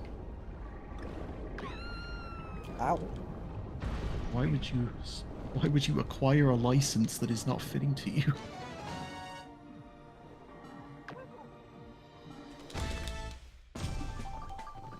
Let's talk about the Switch 2. I don't think you can complain too much because, yeah, you know what, the opening to the Kirby anime is catchy. I still guess I could hear it in my head while I was talking about it, but yeah, it is catchy. It is good, but I don't know. I like the Japanese one as well. But, I don't know. It's strange. I'm never really sure about what the best way to do English dubs is, honestly, because it's like sometimes you can get interesting stuff from, like, interpreting, like, obviously the people really like the Bruce Faulconer score in Dragon Ball Z, like, people find that really nostalgic and stuff. I watched a video that said the Legacy of Goku 2 was a really good game. I heard that was really not good though, so I'm so confused. Wasn't there was 3 of them, right? Yeah. I hear the first one was terrible, but I've heard, like, maybe I've heard, like, the second or third one was maybe good. I haven't really played it.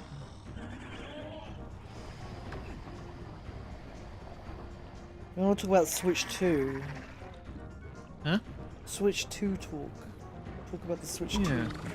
I sure hope we hear about it soon.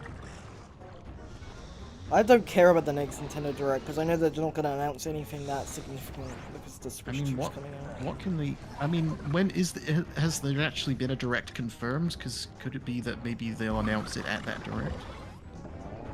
It hasn't been the Direct confirmed, but they probably won't announce it at a Direct because that would be weird. I mean, they could, I guess, but I don't think they will. I mean, they might specifically dedicate a Direct to it. Like, they might say, tune in to our reveal of what's next for Nintendo or like the Yeah, they'll next. probably have like a trailer. They'll probably have like a reveal trailer.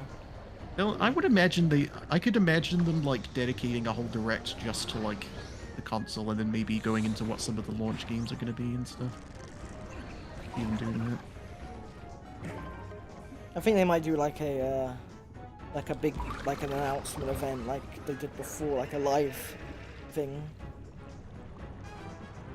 Yeah. I think that no, that's what I'm kind of saying that. Like I think they'll announce that we're tune in for the reveal of the next Nintendo system. No, I think they're gonna have like a big like press conference thing like they did for the Switch 1 reveal, where they have like on the live stage and they show off. Oh yeah, they did. God, it's been so long, I forgot.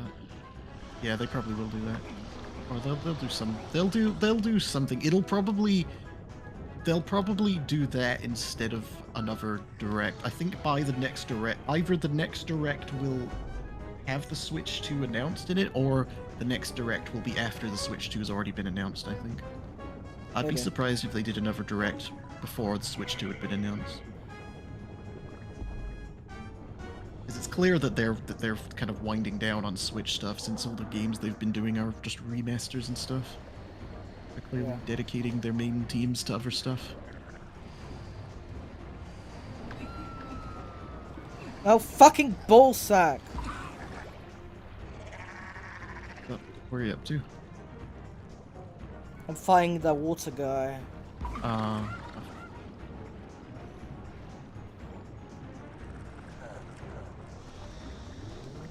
fish!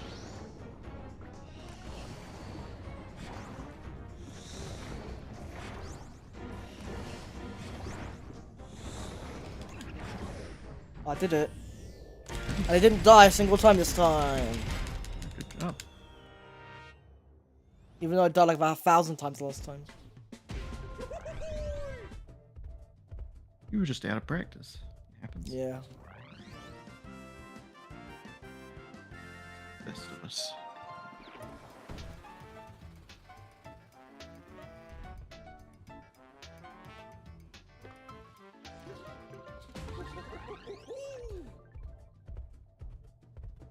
They still have to announce some like release date stuff for games. Yeah, but I feel like they're more likely to. If it's only like a couple games or something, they'll probably might not announce it on a direct. They might just announce it elsewhere. Hope they announce like the Switch comes out in March, like next month. Comes out next month. I think they'll announce. Possible they'll announce the actual Switch itself, but I would guess it'll come out like sort of autumn, winter, Q3, Q4. Next week comes out. Next week. If it came out next week, that wouldn't be the worst. Though there will not be enough stock. They'll sell out quickly, and people will just scalp them. We made one unit for one lucky person to play the system 6 months early. I really hate that Nintendo basically encourages scalping. But I get it's because like they really like the whole artificial scarcity thing. With, like, Switch is already extremely popular, so it's not like they need to do that. Yeah, but like they've done it with a lot of things, like with Amiibos. When they haven't done it first... recently. Yeah, I'm hoping it stays that way though. I don't want them to go back. That's to because their there's like people aren't really buying this stuff as much anymore. Good. They shouldn't. Don't encourage scalpers. Like nobody really gave a shit that much about the Switch OLED. I mean, it's because the Switch OLED wasn't really that big of a deal to begin with, especially for people who play on TV mode. I am hoping that well, there's no reason to buy it if you're only playing on TV, really. Exactly, that's what I'm saying. Especially, that's why I said especially people who are playing on TV. Completely redundant.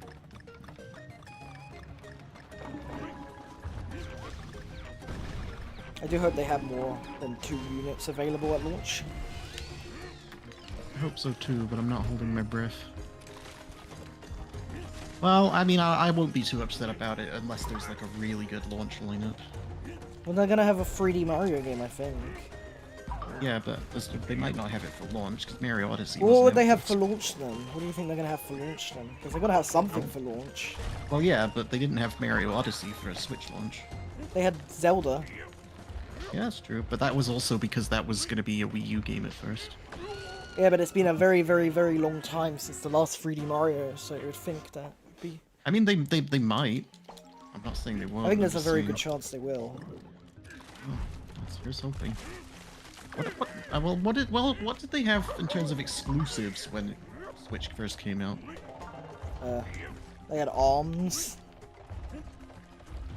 ARMS did not take off at all, really. I never hear anyone talk about ARMS. No, they had like 1, 2 Switch and Zelda. But because Zelda was like a new game at that time, that's why the Switch did well. Well, the thing is, Zelda's not really an exclusive though, because it's on Wii U as well. But I get that it was still a selling point because not a Wii U, not as many people had Wii U's.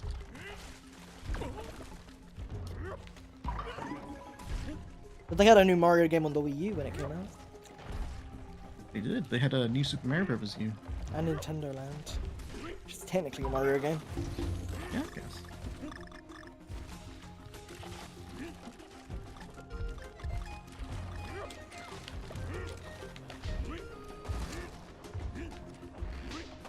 Oh, come on! Oh! Yeah, I hope the next Switch doesn't have as many ports as the Switch one does. Don't have to worry about half its game. Like, yeah, that'd be good. Hope we get Wind Waker and Twilight Princess HD as well. Weird that there's no way to buy Wind Waker anymore. No. Go to cash exchange. Yeah, but I mean like officially in a way that like. Ah, well.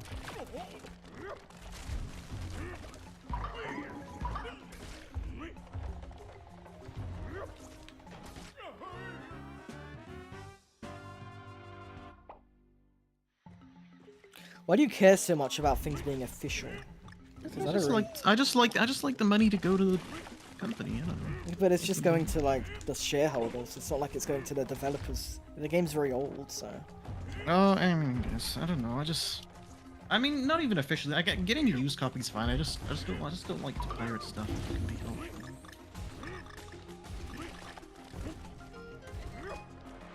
I don't really give a shit. I don't. Especially if it's like a really old game like Wind Waker. I mean, I've already got my copies of. I don't necessarily need Wind Waker and Twilight Princess for me because I've got both the GameCube and the Wii U versions of them. So like I don't end up like ripped them so I can emulate them as well. I'm not really worried about that. It's more just like nice if it's not.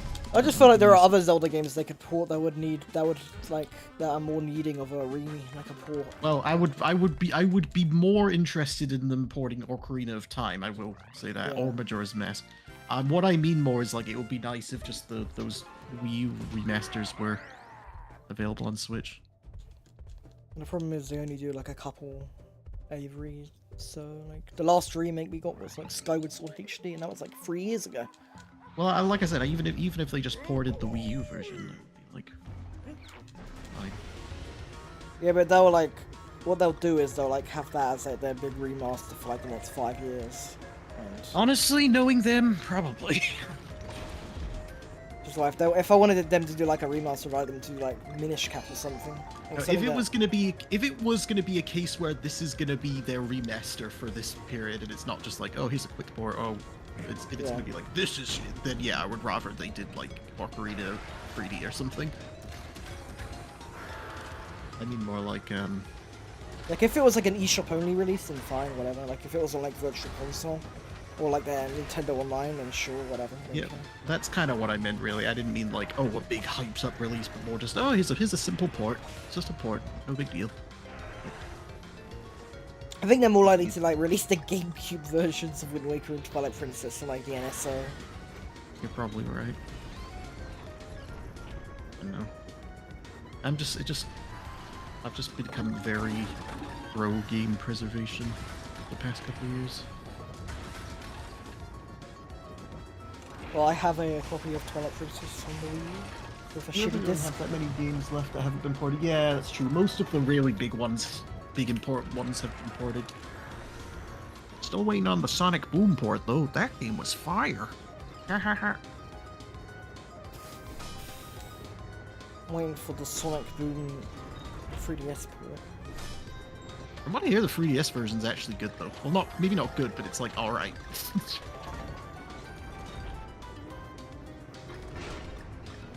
It's actually a finished game, Ah, sure. unlike the Wii U version. Color Splash wasn't too bad. I like the graphics in Color Splash. Color Splash? That's Paper, Paper Mario game. Colors. Oh, yeah, I never played it, but yeah, visually it looks awesome. I hear people didn't like the actual game, but yeah. People get so angry about Paper Mario. Sure do. It's just like... I kind of understand, but I also don't. I kind of understand from a surface level, but I haven't really played much Paper Mario, so I don't know what it's actually like. But I get where people are coming from. Just I'm not in the scene enough to form like my own opinion. I can only really parrot what I've heard. I mean, Sticker Star sold pretty well, so it's like... Yeah. I don't know. We're getting a 1,000 Year Door remake, I guess, so it's fine for people that like that No, kind of I'm happy for Paper Mario fans because I know that game is a very beloved game. No, I don't really like that kind of... I like the original Paper Mario on N64, but... Maybe they'll do that one sometime. I want, like, Super Paper Mario. I like Super Paper Mario. I like that game. I haven't played it in forever, but when I played it, I played through almost the whole game and I liked it. I think I finished it. I got to the ending. I didn't do, like, all the extra content. I got to the final world and I was like, okay, I'll finish it later, and then I just never played it again. Don't know why. Just got distracted with other stuff, I guess. It's like a really cheap game too. I paid like £6 for it, like back in like 2012.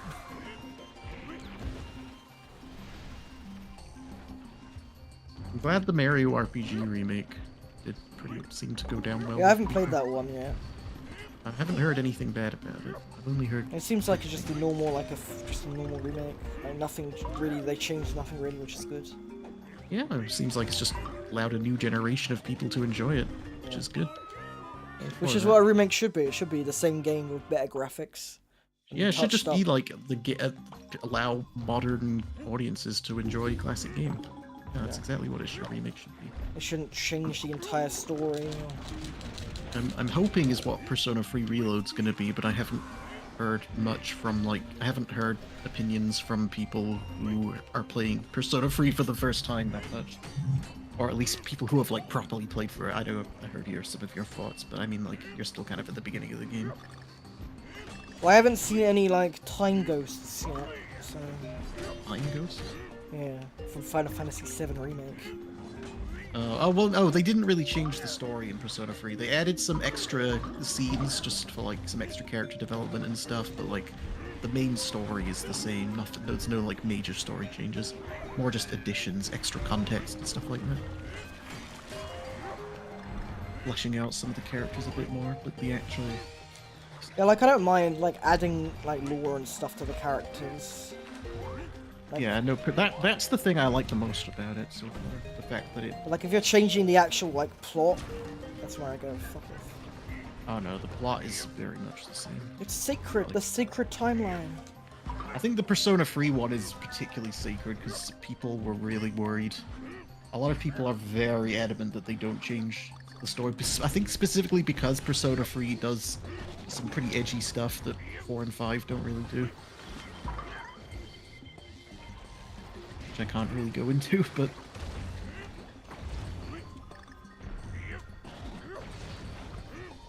No, I don't want to hype it up too much. I don't mean edgy I don't know how to explain it. It's fine. Stuff that you wouldn't... Just some stuff that you probably wouldn't see in a newer game is all I'm trying to say.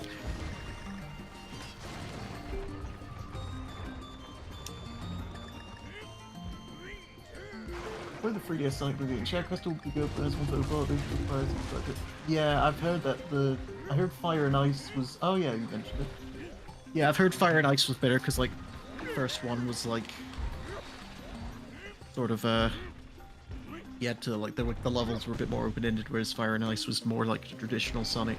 Fire and Ice was like delayed for like an entire year. It wasn't delayed. It was. It? Yeah, well, I mean, it came out after Shattered Crystal. No, they were. It was going to be released in like 2015, but it came out like an entire year later. It was supposed to come out in September 2015, and they were like, "This isn't good enough. We're going to delay it." I mean, I have. Because I have. Oh, sorry. I have Shattered Crystal and Fire and Ice, but I haven't played them. I don't have either of them. I played Shattered Crystal at an event, I think, a long time ago.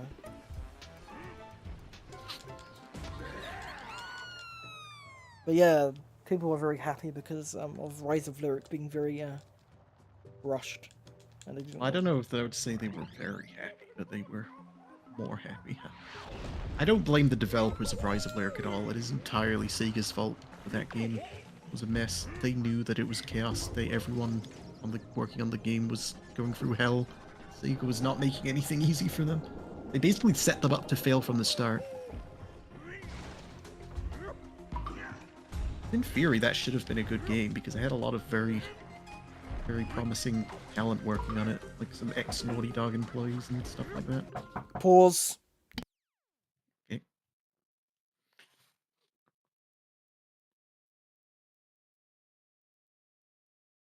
Everything okay? Yeah, I'm fine. Give me a second. Okay. Okay, we can play it now. Yeah.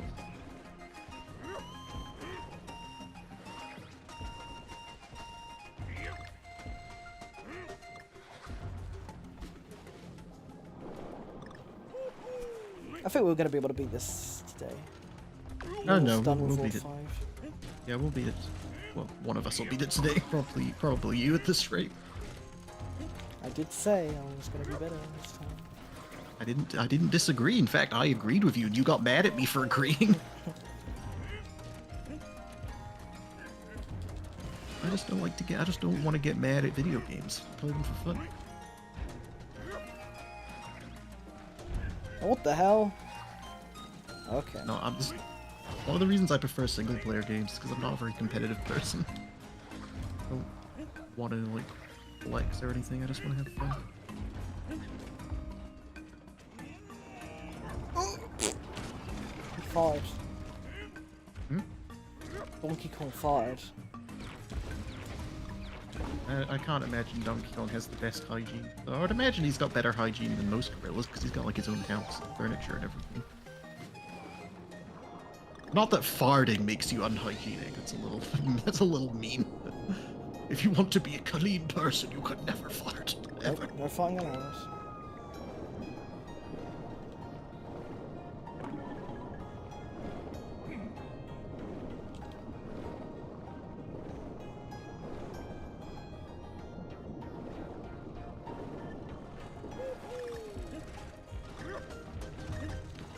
Ah.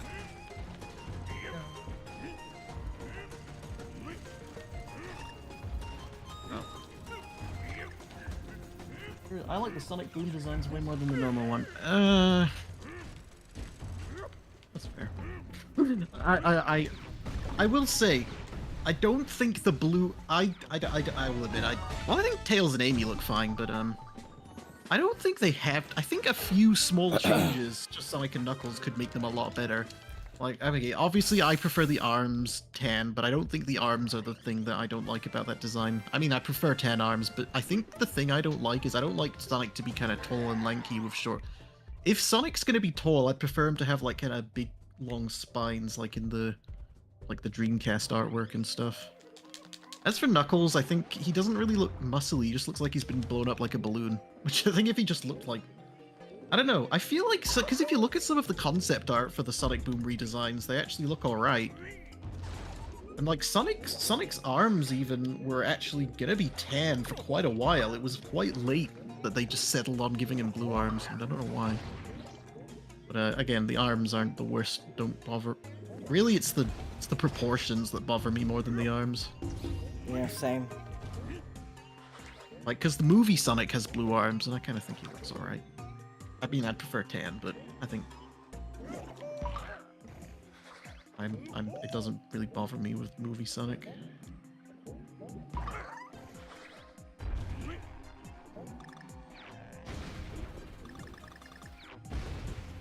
I hope they bring the crappy Sonic back for the next movie. Crappy. Oh, like the rat one. The rat one, yeah. Have him battle like his.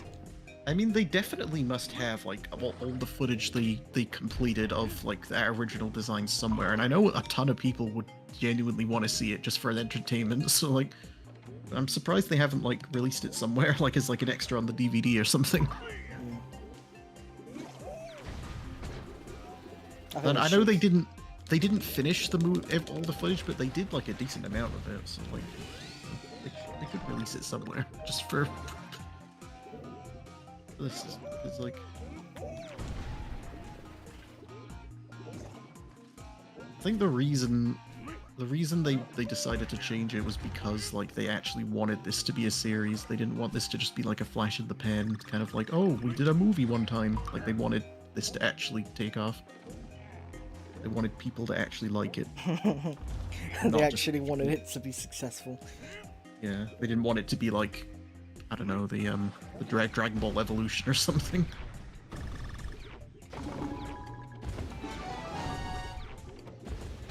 Who does, really? Who does?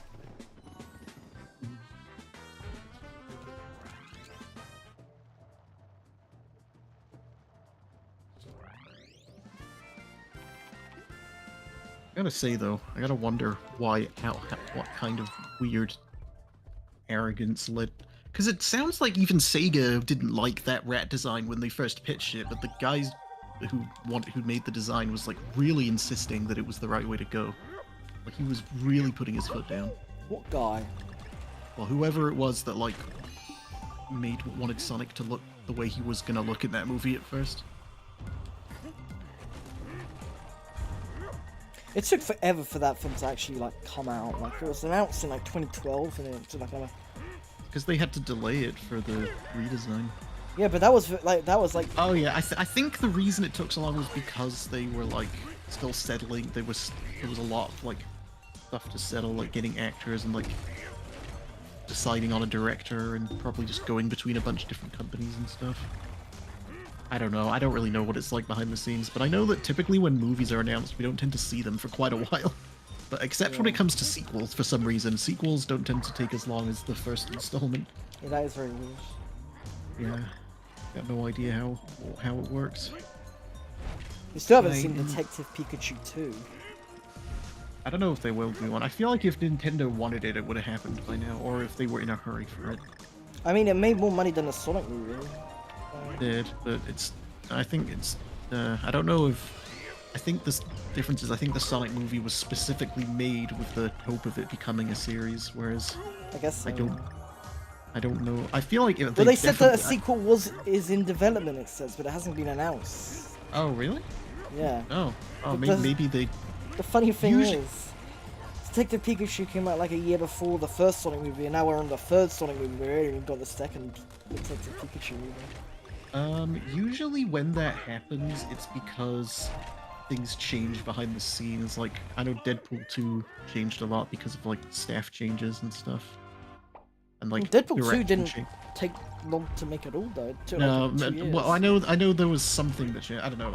I know that's what, usually when a film takes a while after they've announced it, or just not even just films, but, like, games as well, it's usually because something is going bad behind the scenes. Yeah. Sometimes whatever's going on gets leaked, like whenever Blizzard usually find that the chaos behind the scenes is surprisingly well documented for Blizzard, but like when it's stuff like Nintendo, it's usually a little more of a mystery. Like I'm sure something must have went wrong during Tears of the Kingdom. Aonuma peed on the computer and it lost all the files. Maybe. And That's that just is why. why. I guess that's why you don't announce games too early. You really shouldn't. I hate it when they announce the game like 4 years before it's meant to come out. So it ruins the hype. How do you think Elder Scrolls fans felt? Though I'm pretty sure the next Elder Scrolls is gonna suck. Yeah, but I think Tears of the Kingdom is worse because with Tears of the Kingdom they had like a big reveal trailer with like proper like story and stuff. They had like an idea of what they wanted to do.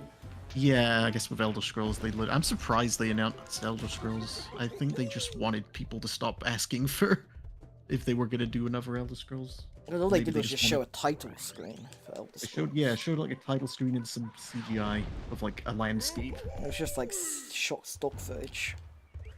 I think they're actually working on it. But after what I've heard of Starfield, I don't have the highest hopes. Yeah, Metroid is another one where they announced it way too early. Do you think Metroid fans feel it? Yeah, I'm sorry, Metroid fans. I feel for you, I really do. We got Metroid Dread though. Was it good? I like Metroid Dread, yeah. I never hear people. I don't really know Metroid. I don't really follow the fandom, but I don't hear people mentioning it much outside of the fandom. That doesn't necessarily mean it's bad. It just means I haven't seen people mention it. Being a Rayman fan is rough though. Well, they've even announced new Rayman. No, that's true. Well, Ubisoft was like, we're gonna try and make good games now. They were like, we're gonna try and make good games now. I mean, why start now? Why haven't you been doing that for ages? Like, that's what Sega did something like with that as well. Like before Frontiers, they said in an interview that we're going to be aiming for high review scores with Frontiers. It's like, were you not? So you were making them bad on purpose before that? Like, now we're gonna try and make it good. We weren't gonna do that before. No, we're gonna try and make shit before. Now we're actually gonna try. It's a weird thing to say because that kind of makes you look worse in retrospect. Like it makes you think like. I do think when games come out that are bad, usually, you know, like Sonic 06 or whatever, usually they know it's gonna be bad before it comes out, and they're just releasing it to make what they lost because like some chaos happened behind the scenes or something. They should have delayed it. They should have just delayed it. Oh, Metroid Dread's good. I'm glad to hear it. I'm happy for the Metroid. Metroid Dread is very good. It did look cool. That's the one where like the thing chases you, right? The monster or whatever. Yeah, that's right. Oh, it did look the cool. robots, yeah. Looked scary. Well, maybe not scary. I don't know. Being chased always kind of scares me in a game. If it's like something you can't defeat, It's you can only run away. Scary. I don't know. Just any game where you can't fight back and you have to run away always makes me a little bit afraid. More so if it's an intentional horror game, not so much. I mean, sometimes non-horror games scare me, but like usually it's only if it's like a horror game.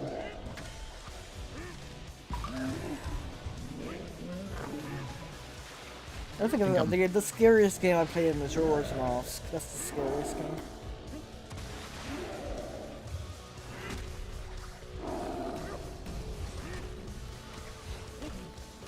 Oh yeah, I didn't mention the Sonic Boom TV show. The thing about the Sonic, yeah, only because you mentioned it in chat. The thing about the Sonic Boom show is, I think the writing in it was actually like pretty good. The thing that kind of put me off was that like the characters, it felt like a lot, how expressive and how good the characters looked kind of depended on the episode a lot of the time. Like sometimes there were some jokes which would have been way funnier if the characters emoted more, but they do this weird thing where they like have the characters have like a blank expression with just their mouth moving a little bit like in the center of their muzzle thing, whatever, and it just looks really weird and lifeless. But then sometimes they'll animate them really expressively and raw. It just depends on the border, but like I think there are some jokes in it which would have been way funnier if they were animated better. And I know that like, I'm not saying it has to be like Disney level, like polished, because I know it's a TV show and the budget's not as high, but like I still think like there are some jokes which would have been funnier. It's not even about like the quality, more just like, I don't know. The writers were pretty much doing good though. I didn't really like Metroid Fusion, to be honest.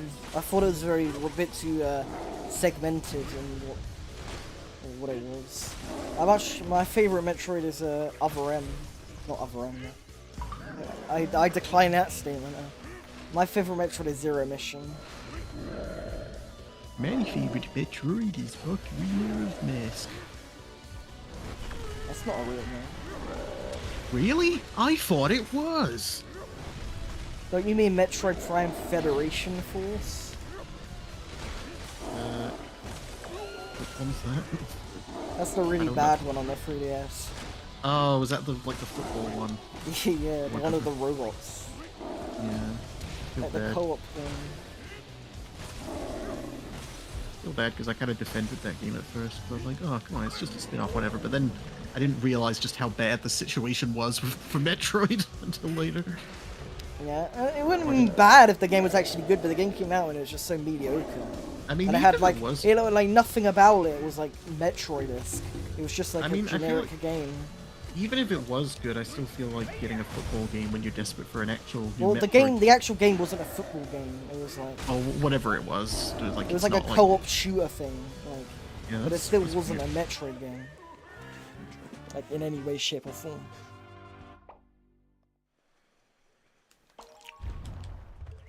Yeah, I feel like I'm playing worse than last time. Maybe I'm just tired or something.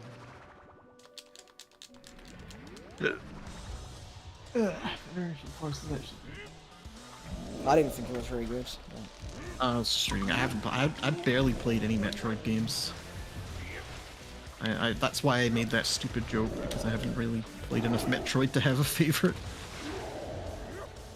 Keep dying on a stupid fucking polar bear. My favorite Zelda game. I still don't know the answer to that. Skyward Sword? No. I think Skyward Sword. What would it take for me to convince you that your favorite game is Skyward Sword? Favorite Zelda game, I mean, not favorite game. Elder Sword. I don't know. Well, it's not even that I don't like Skyward Sword, because I 100%ed it. It's not like I played it unwillingly. I played a good chunk of it, and I did the whole thing. So it's like, it's not even that I didn't like it. It's just my favorite. It's not my favorite. Yeah, but you said you preferred Breath of the Wild to it, even though Breath of the Wild is like. Yeah, I just different. like kind of. Well, I mean, it's a Zelda game, though. We're talking about Zelda game. If we're talking about like the more traditional sort of 3D Zelda, then I would say that obviously Skyward Sword is Breath of the Wild shouldn't be compared. But if we're just saying Zelda game, I would say I like Breath of the Wild more. But what about Breath of the Wild is better than Skyward Sword? Like, what do you like about it that's better? I don't really. I mean, I could try and articulate it, but the honest truth is, I just got more serotonin from Breath of the Wild.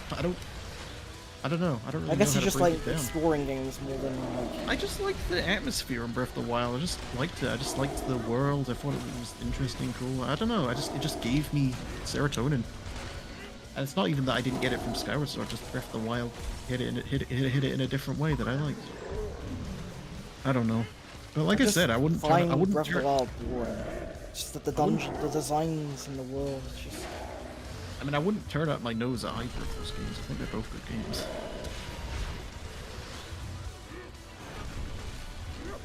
There's like too much. Breath of the Wild is mostly like filler content. It's just like you find all these seeds around the world. I barely paid any attention to the seeds. Orc seeds.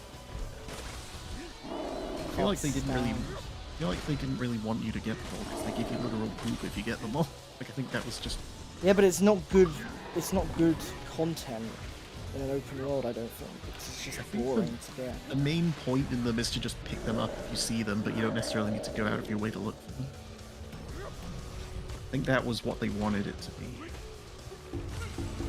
Why they don't give you anything for getting all of them. Now, Peanut. I mean, I'm not saying you. I'm not again. I mean, again, I like Skyward Sword as well. This is so bloody hard. Let's stop talking about that. Let's try and. Sorry. This boss fight is so hard. Which boss are you? What is it? A polar bear. I like the. Sorry, I do tend to drag on combat. I don't know. Maybe it's just I have a very circular mind. I go in circles a lot. I don't know. Maybe that's why I can play all these like long RPGs and stuff, because I like repetition to some extent. Oh, come on, man! I'm trying to be the boss. Repetitive brain. I like the polar bear though. I don't know what the deal with the Ribena stuff around him is though. I like Ribena. It's good. I'm not a big fan of it. I haven't had it in like forever though. It's been over 10 years since I last had Ribena. Yet I can still remember what it is.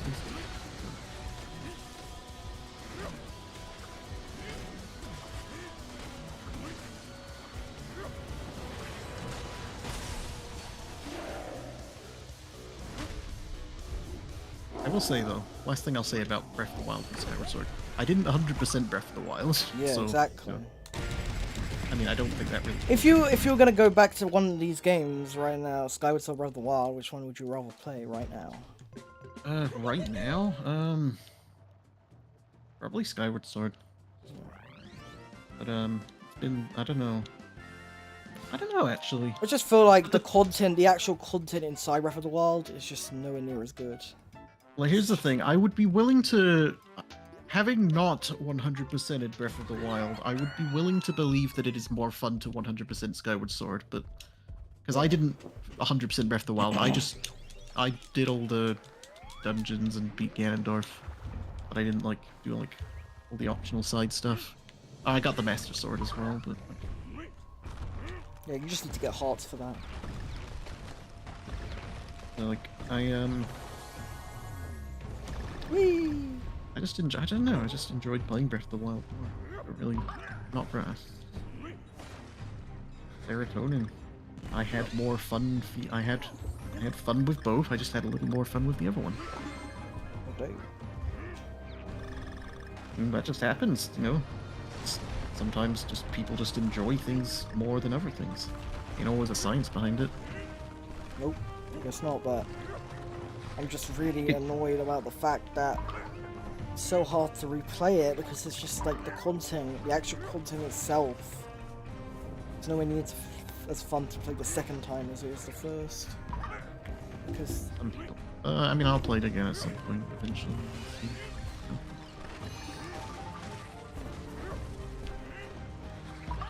I'm on World 6 now,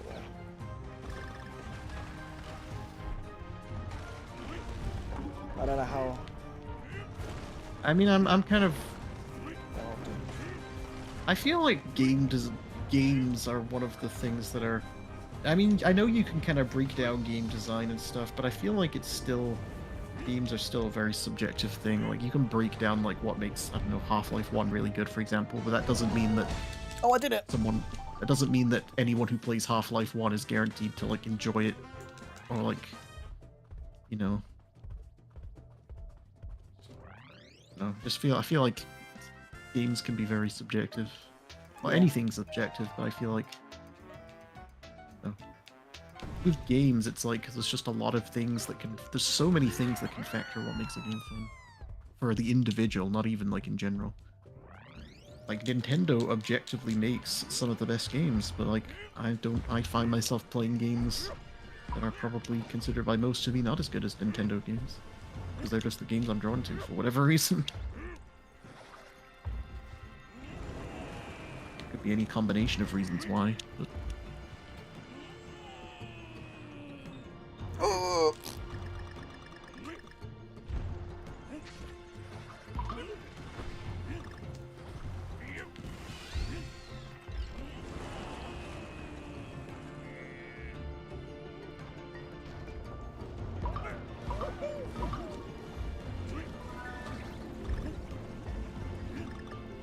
There was definitely a period of time where I would like, if I'd find out someone didn't like a game I liked, I would be like, oh, that irritates me slightly, but I'm kind of learning to not really care anymore. If anything, I'm learning to appreciate it because I think it's important to kind of listen to people you disagree with, because it's if you just live in a bubble where you validate your own opinions over and over, you never really grow or learn anything. It's very important to hear out people you disagree with, even if you don't end up agreeing with them. Yeah, it's just sometimes I just don't understand why. Why? No, it's good to try. It's good to try and understand, even if you don't. Even if you don't end up agreeing, it's good to like understand other perspectives, even if you don't share them. And I get that it's hard. Like it's human nature to kind of not want to deal with that, but like it's healthy. It's good for your brain. It's good for being a person in general. So it is difficult. I still struggle with it a bit sometimes. With games, I'm pretty okay with it, but like with some things, I still struggle a bit to hear out other perspectives. I'm trying my best.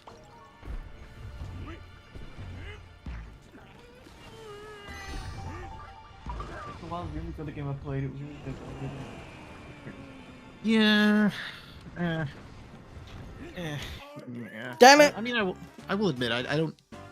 I'm not usually hugely invested in the stories of Zelda games, but I will say the Breath of the Wild story didn't like. It didn't wow The me problem too is much. it's all like you're not actually in the story, you're like just watching cutscenes of stuff that's already happened. I think I get why they did that, but I can also get why it's kind of hit or miss.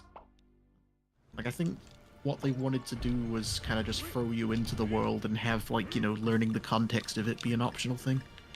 Just get you into the world as quickly as possible. Felt like, well, I get what they were going for, but I also get why it didn't hit with everyone.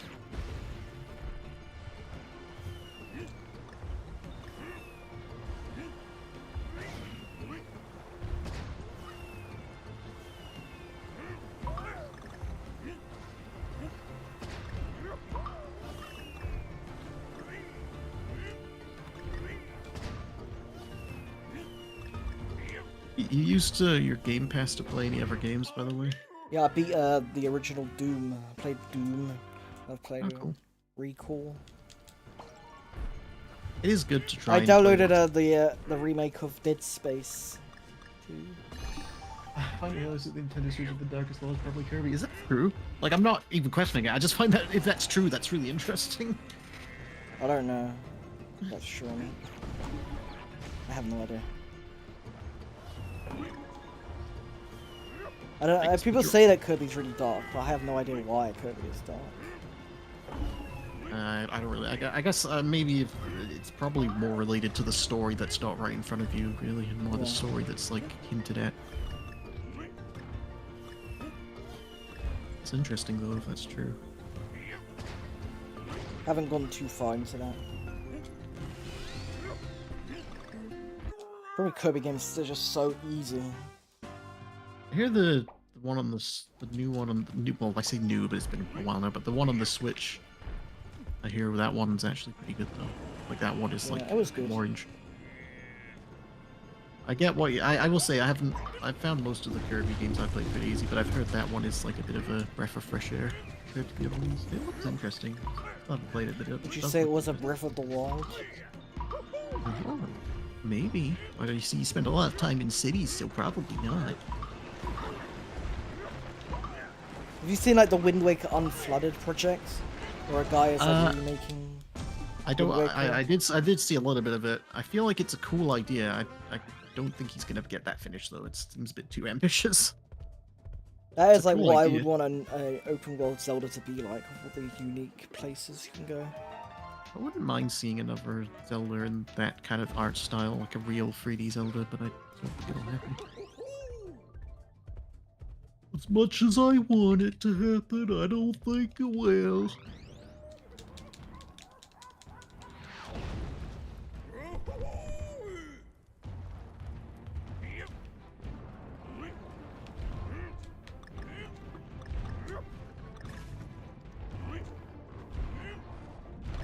I'm not really that big of a fan of the Breath of the Wild art style. It's okay, but like, I think Skyward Sword looks cleaner and more visually interesting.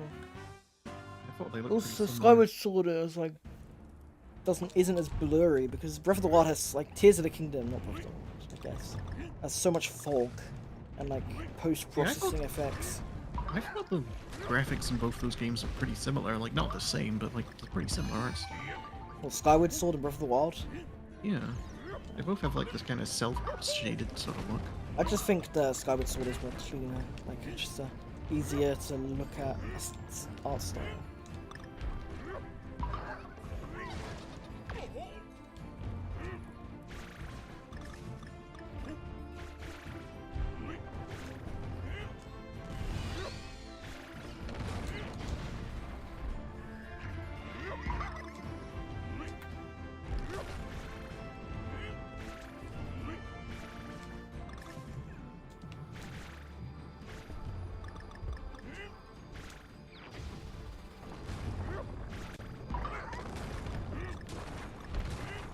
What were you going to talk about Persona earlier that you were saying you were going to say for later? Oh, I was just going to keep saying more things about Persona 3, but then I realized, oh, you know, I don't want to... if I can... I don't remember exactly what I was going to say, but... See, that's what you should have said earlier. Yeah, I just don't want to, like...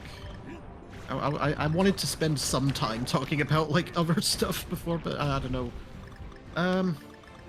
I guess, what was I going to say? I will also say... Just level. Going back to what I was saying about it before, though, I'm very curious to hear perspectives of people from it who have never played through Persona 3.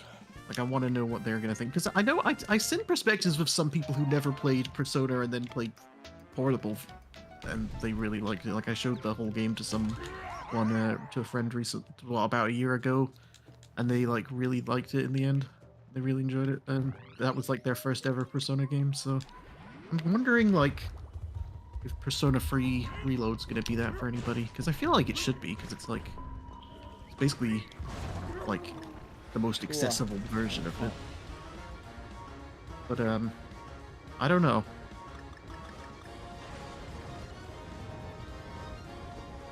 I feel like you definitely shouldn't go in expecting just a different flavor of Persona 5. Like, it's the same format, but it's not, like, it's not like the same in terms of like setting and theming, and some gameplay features are different. A lot of the world features are the same though. Like there are less places you can go overall in 3, but about the same amount of like different activities you can do. Like you can still like work jobs. There's still like a ton of social links. There's like reading and stuff, study. I don't like the job aspect. I feel like it's just like a way to earn money and sometimes like social points. It's more or less the same as it is in 5. And they added some extra stuff that you can do that wasn't in the original.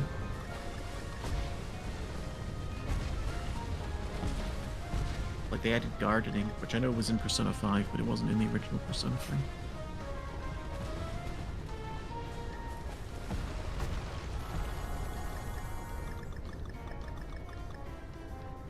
And you get the Persona 5 character costumes as well if you have the DLC.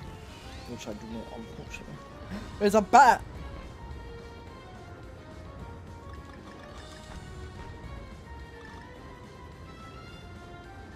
Oh my god. That's some genuine nightmare for it. Also, Kirby and the Forgotten Land is a fantastic game. I think Kirby's a nice series. Kirby's just a pleasant...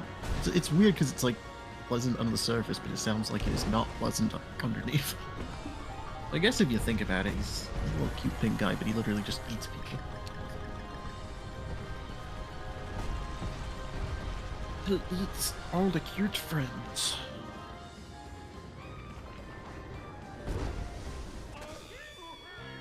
What are chili dogs made out of? Chili...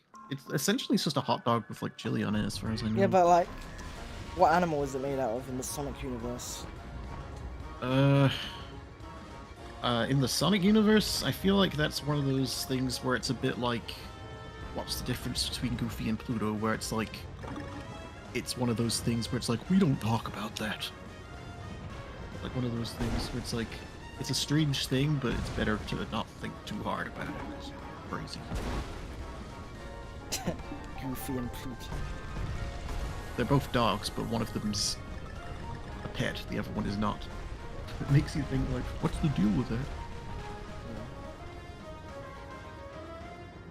Kind of like that. Although the reason they make Sonic kind of like chili dogs and stuff is specifically because they wanted him to be like a cool hip. He eats like fast food and like he's like a bro, like he chills out. He's edgy and stuff. Like it's supposed to be like a teenager kind of like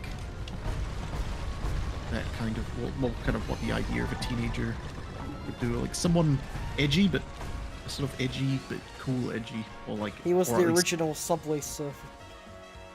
I know, well, kind of like a Ninja Turtles vibe, I guess they were going for. This is my favorite part. I mean, I said I was gonna do better, but I think I'm doing worse this time. Oh. Yeah. Blame Sega for releasing Yakuza and Persona 3 within days of each other. I don't think it would have made much difference even if they wouldn't have played it too much. But I will say, I was annoyed by that because I didn't play Persona 3 on launch because I wanted to finish Yakuza because I was really enjoying it, but I felt weird not playing Persona 3 when I'd been desperate for a remake of that game for so long.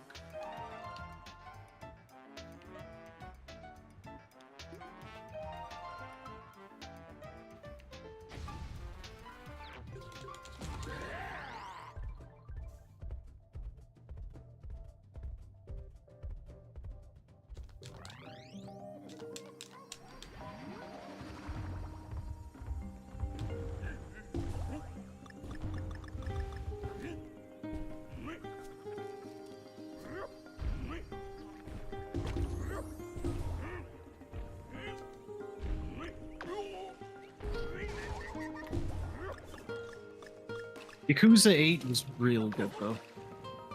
Well, that was awesome. Easily one of the best Yakuza games ever made. Well, I know it's not called Yakuza anymore, but you know.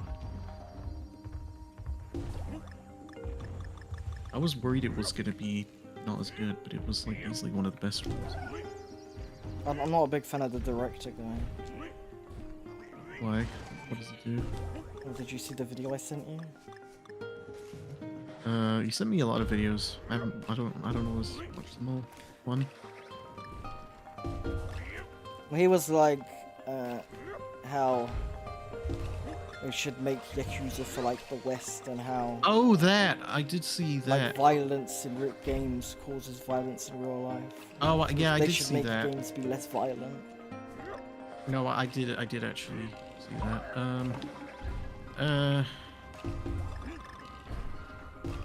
I mean, it seems a bit weird because I don't get that. I don't get the vibe that they're anti-violence in those games at all. I feel like it's a bit of a stretch what he's saying, but I mean, I'm still enjoying the game, so it doesn't really affect me either way.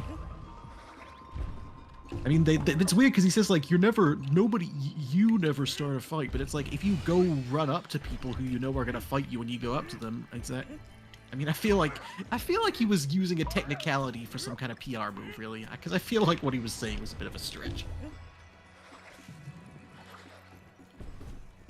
Also, there's tons of studies that show that video games don't cause violence. Exactly. Oh, I'd be surprised. I wouldn't be surprised if it was a PR thing, because I definitely don't feel like the games. Yeah, but who is he trying to PR on? I don't know. I don't know. It seems weird. Is all I'm saying. It doesn't. It feels. Either he's trying to compensate for something because it feels like a stretch, having played pretty much every Yakuza game, or at least all the mainline ones. Feels like a stretch. Also, I feel like, you know, the Yakuza. I mean, I don't know about in Japan, but I know most of the Yakuza games are rated 18 anyway. And I feel like when people talk about games causing violence, they're usually talking about like kids and stuff. Yeah, well, the kids should not be playing it. I don't know why. Yeah, that's what I'm saying. That's what I'm saying. So it's like, I feel like Yakuza isn't really the game that should have the responsibility of not glorifying violence. It's not marketed for kids anyway. He was like talking about how much he hates GTA and stuff. Yeah, I think that's stupid. Especially since a lot of people. I mean, I don't agree with this comparison, but a lot of people do call Yakuza Japanese GTA, which is. Also, I think it's just pretty bad. That is pretty bad PR to openly say you don't like another game in a big game in the industry. That's just like bad PR. Yeah.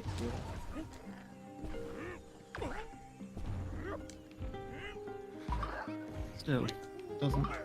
you can like a product and separate it from the Yeah, creator. I'm not saying you shouldn't like Yakuza or anything. I'm just No, saying no, I I'm don't not like saying you're that saying guy. that. No. Well, I mean, yeah. I mean, I, I just That's just how I feel. Oh fuck! I'm not saying you have to like him. Just saying it doesn't have to stop you from enjoying the game. Like I feel like if you didn't like, like if Shigeru Miyamoto said something like that, it wouldn't stop you from playing Mario games. Miyamoto says that he hates Mario. Oh wait. No, he didn't say that. Miyamoto's. Yeah, but I don't know. A lot of people say stuff like, "I don't want to play this game because the director doesn't said something that I disagree with." But I feel like a lot of the people who say stuff like that, they wouldn't stop playing the games they already play if the director of those games said something they disagree with. Like a lot of people just use it, find it easier to say that stuff if it's a game they haven't played before. Yeah, you're right. And I get it. Like I've kind of fallen into that mindset a bit as well, but that's kind of why I understand it, I think.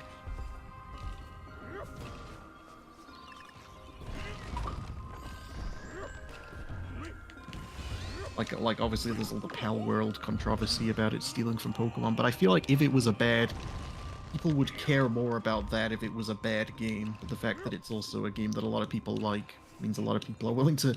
Because if you think about it, there's very little you can spend money on that isn't funding something bad. Like even going to the supermarket is like, Exactly. there's not really any ethical consumption. So it's like.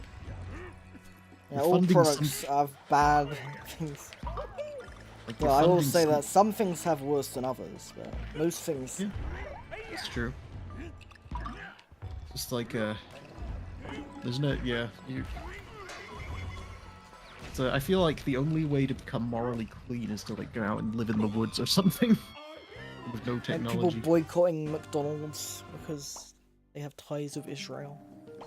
I feel like McDonald's could literally say like anything and people would still go to McDonald's. Yeah. Like I think McDonald's has very little. Whoever does McDonald's PR probably has the easiest job in the world because like, what are they gonna do? What are they gonna say? They could literally like say, "We hate all races. We hate all." Well, at least that means they're not racist because they hate them all equally. Oh yeah, that's true. What if they said like, "We hate this one specific race," or "We hate all people." We already know that you hate all people. That's why you're trying to kill us all by making us eat shitty food. Yeah, it's because people don't exactly go to McDonald's thinking, "I am supporting the good guys." They go to McDonald's because it's junk food. It's like fast food. It's just like a quick, easy meal. It's like nobody goes to McDonald's with like a moral grandstand.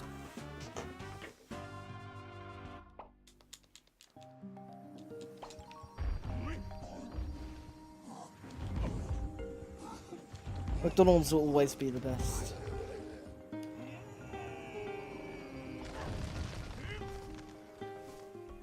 Greg has ruined the word compensate. Is that because of the joke in Shrek 1? Where he's like, I think he's compensating for something.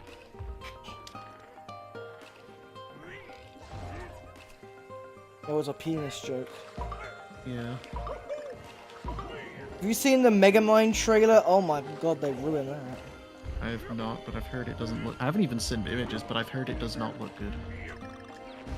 I'm not happy about it.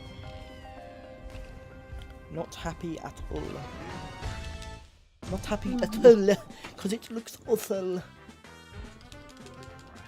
And Megamind was my favourite movie, and they ruined it. I liked Megamind. I haven't seen it since it was in cinemas. I only saw it once, but I liked it. I've seen it a couple times since it's come out in cinema. It was a nice movie. Nice watch.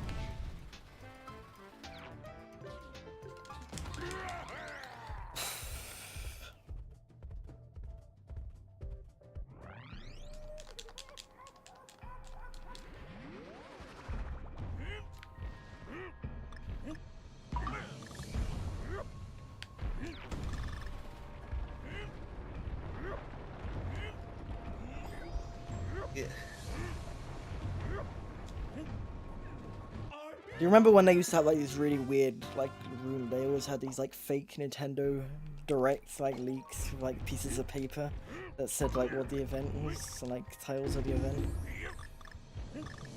Yeah, I swear Nintendo Directs are like some of the most common fake leaks ever. I feel like people are just so stuck desperate for news about Nintendo Directs that like I don't know why, because they're always usually disappointing. They always because the just like they're just ads for like other third-party games that we don't care about. it's I can 'cause remember the people one in 2021. It was like awful. WWE game, the crappy John Cena. yeah, it's because the times when they announce exciting stuff were like really exciting for people, and they want to relive it.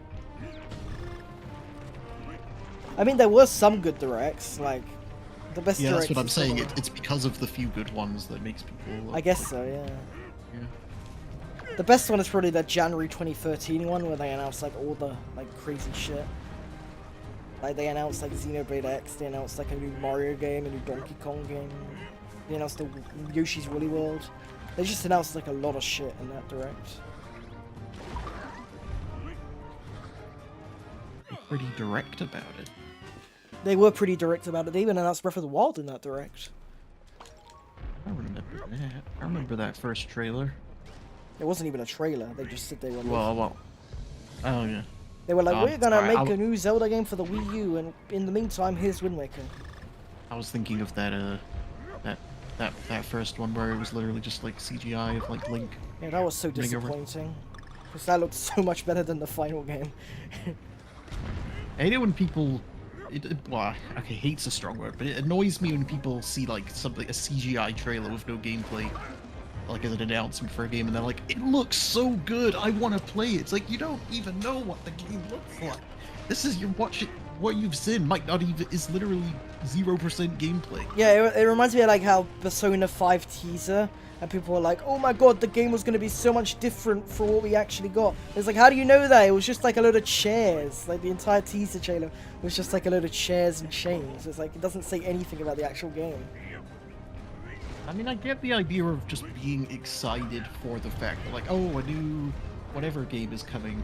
But if it's like it looks so good when there's like no game to see anywhere. Yeah. I feel like those are. I can't get excited for a game that doesn't have any gameplay. Yeah.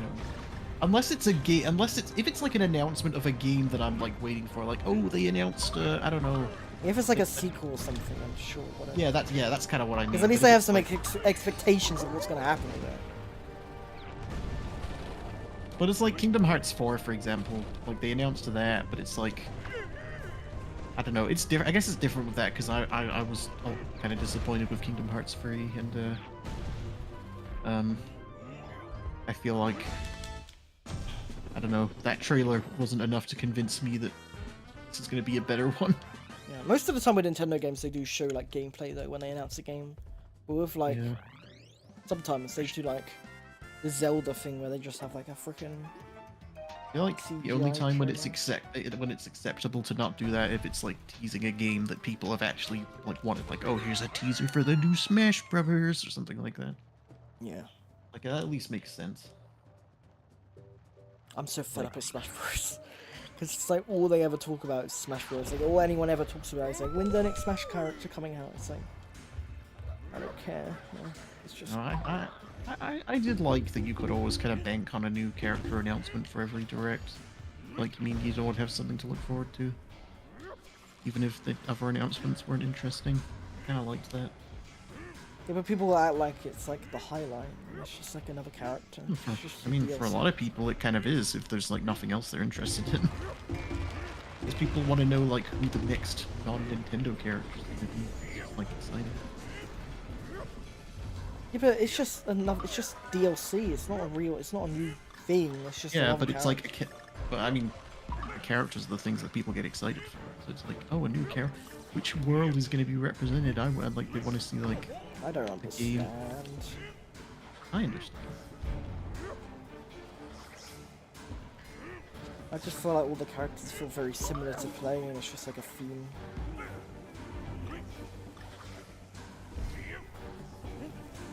To each their own.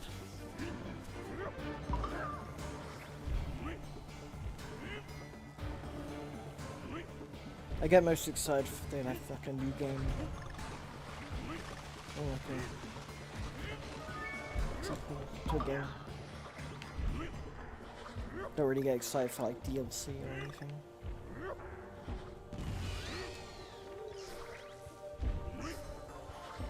Depends on the game. Well, if it was like Mario Wonder DLC, I'd be excited for it, I guess. Depends on the game, depends on what the DLC is.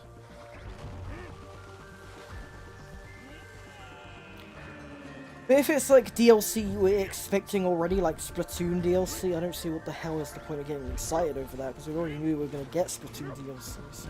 Well, sometimes it's less about being surprised and more about, you know, looking forward to it and wanting to finally get like a preview of what's to come. Yeah, but like if I know it was going to happen, what the hell is the point? It's the same way people are excited to see new gameplay of a game that's already been announced that hasn't out yet because they want to see more of it. I guess so. I don't really care that much about new gameplay. I just wait for the game to come out and then I get to see new gameplay. That's fair. A lot of people do, though. Maybe Mario Wonder DLC could actually give... Does Mario Wonder have bad bosses? Yeah. They're not that great. But it's not like that bad, it's just like the same boss over and over again. Like you just fight Bowser Jr. Seems like the actual game is really good. Like the Wonder Seeds look really interesting. Yeah. It's probably the highlight of the game from what I can gather. I do still want to play that game. Ow. Would you be willing to race that game if I bought it and completed it? Yeah, but I think it would take a while because it's like a... I think it's like a little long game. Bit of a long game. But yeah, sure. Okay. I'll bear that in mind for future.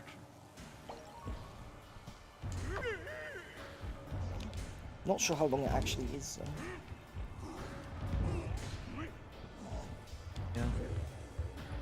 Yeah. I found that if I stream, like I said, I think I found. Oh come on! Oh my god!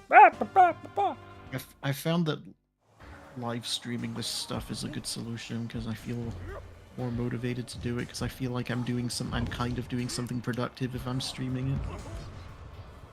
Not that I think a live stream is like just streaming a game and blabbering about whatever is inherently like a super involved thing, but it's just like, I don't know, it's more...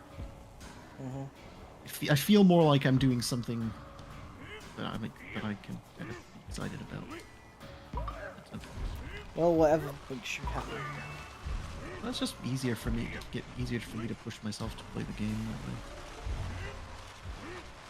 I have to push myself to play. I had to push myself quite hard to play through Tropical Freeze. That's why it took so long. I don't know why though, because like I said, I like the game. I was just never excited to play it.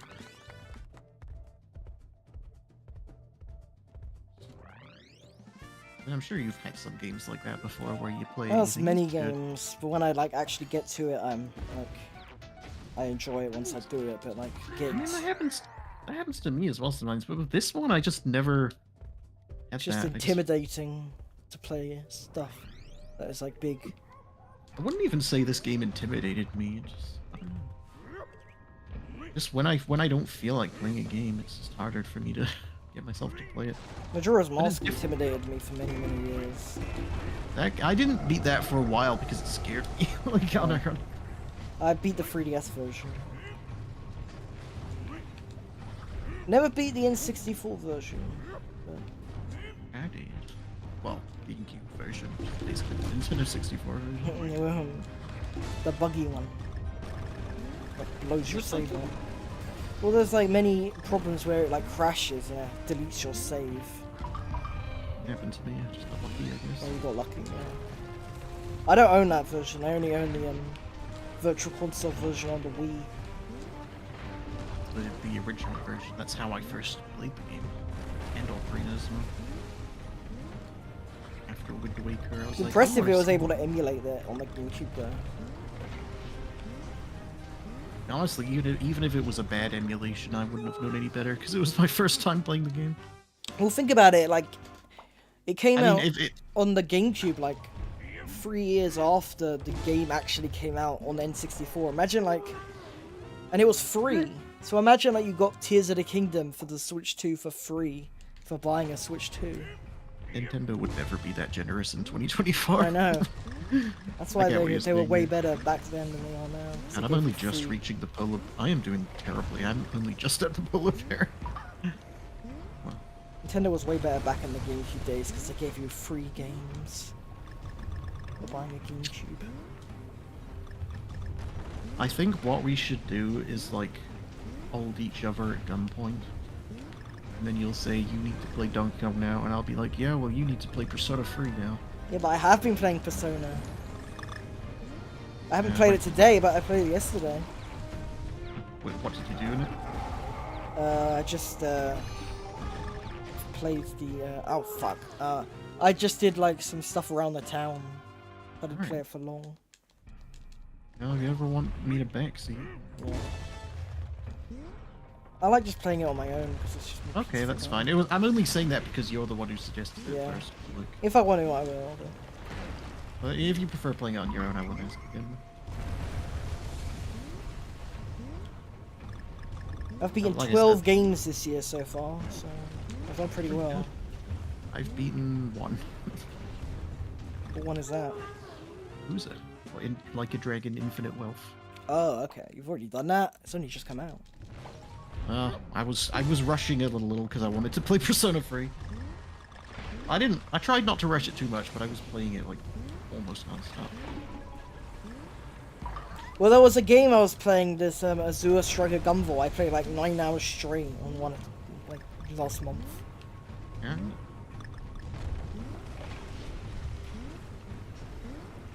I think the longest time I've ever played a game for is like I played Skyward Sword for like 10 hours straight. Sure, I spent like a day playing it when I was 100% in it. All 24 hours? Maybe not like 24 hours. Yeah, when but they like had Metroid Prime for like $20, that was good too. I'm pretty sure they had it for like $10, like when it first came out, as like a discount for like the first 2 weeks, which was like a very good deal. But yeah, the games on the Wii games on the Wii U were very good deals, and the Nintendo Selects were also good. And then they re-released it for $60.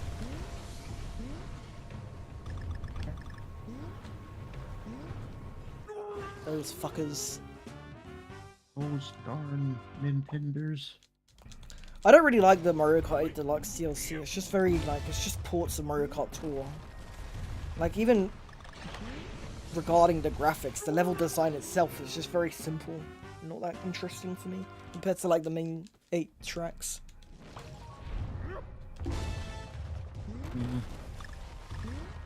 I mean, it seems to keep the game. If people like it, I'm just like, I just expect more. You have to realize that most of the people that are playing it are like very young kids that don't really understand like how Mario Kart 8 tracks are like. I think the standards are very lower on the 8 Deluxe tracks compared to the original DLCs.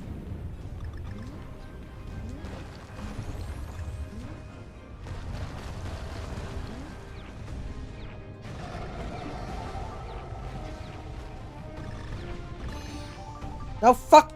I keep doing the same goddamn fucking thing! If there's anything good that I'm hoping will come out of Pal World, it's giving some actual competition to Pokemon so they'll get their act together a bit. It has been too bad. People just keep dismissing the fact that it's good competition because they think the game sucks, but it's like, it's still competition whether you like the game or not.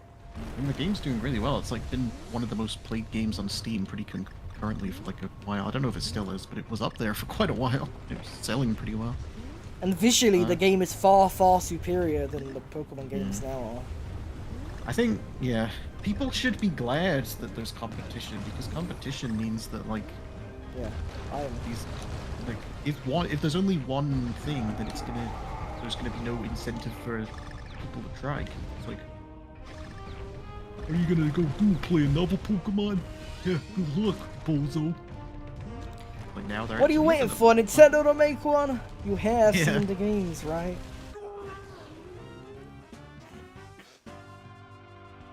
I wish Nintendo made one.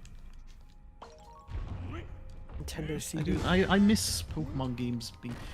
There is definitely a market for like for Pokemon that is not exclusively just for little babies as well. Like, there's clearly like adults that actually want to play Pokemon. I don't mean like they should make like them swear and have blood and stuff. I just All want them mean to is, have like, decent standards, like just like freaking like Yeah. not god awful graphics, you know. Like the yes, game should not look like a PS1 N64 game. In terms of like the level detail. Oh, I kind of get what Chris was saying about Mario Kart DLC. Sorry, I was just reading it. Sorry, I haven't looked at chat in a while. I missed it. How it's like people just wanted something new. Yeah, well, we'll like pretty much guaranteed a new Mario Kart on the next system. Well, it's not even that it wasn't new. Yeah, sure. But like, I just mean, it's think not- like the quality of the tracks is just like not good enough for what Mario Yeah. Kart 8 was. It's It just felt very lazy and cheap. scraps. I just wanted new things, even if it wasn't great.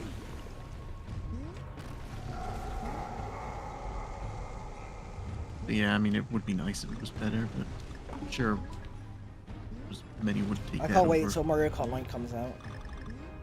Yeah. Hopefully it's like really nice graphics, like it's even better than Mario Kart 8 was.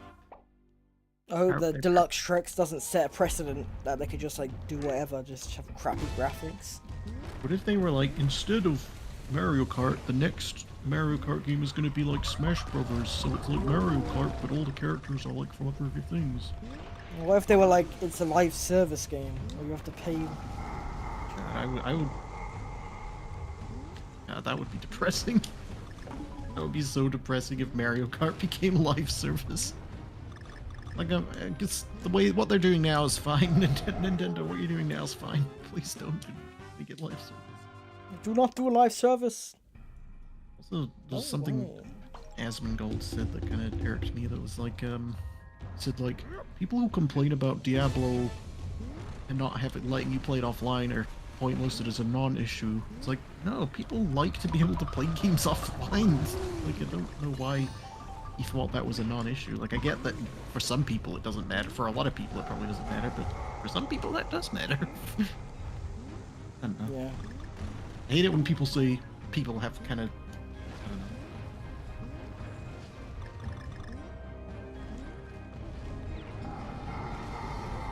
I haven't played Diablo 4 and I probably won't.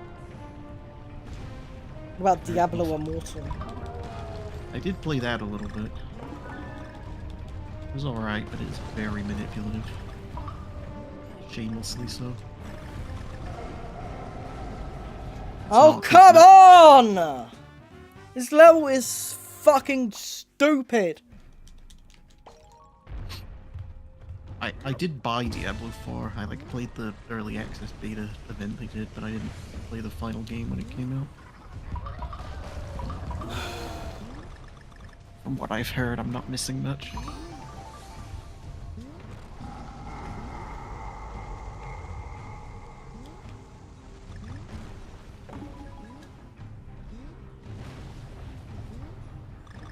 Yeah, not really. I just want to beat this level, man. What level is it? It's like the fire one where you're on the rhino. That one. Was that the one I was doing at the start? I have no clue. While I was doing the setup and you were, I think that was it. It's like the one right before the final boss. I honestly don't remember. I beat it though.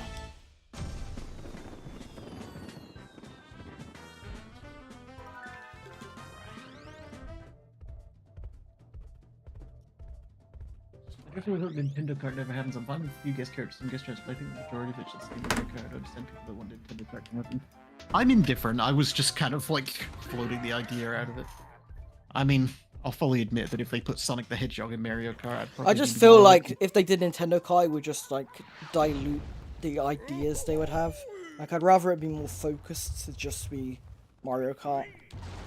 I mean, like I said, I don't really have any strong feelings either way, but if they did put Sonic the Hedgehog in it, I'd probably be more likely to play it. I'm not gonna... I don't think they're not gonna gonna... do Sonic. Well, neither do I. I'm just saying that if they did that, that would probably get me to I think play it. Goku's more likely.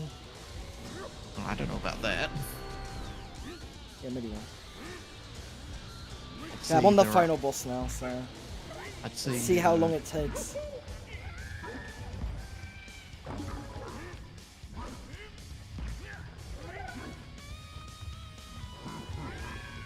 Oh, fuck off!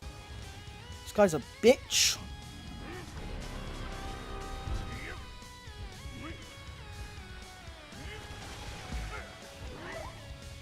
Something about Persona 3 is like my favorite party member. The last one who joins. So you have to get decent ways into the game before you can see them. Who's your favorite party member? Shinjiro. The guy with like a beanie and a big battle axe.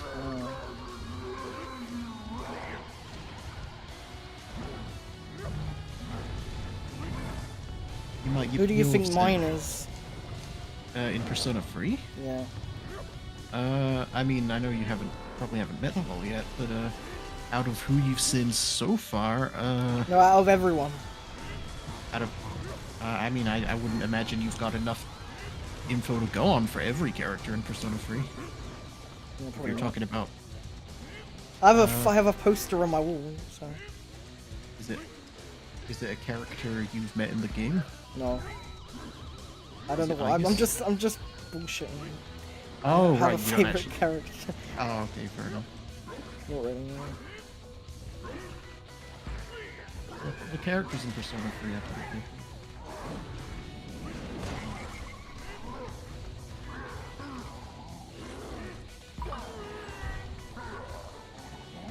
And you can actually control the party members in Persona 3 Reload, which is nice.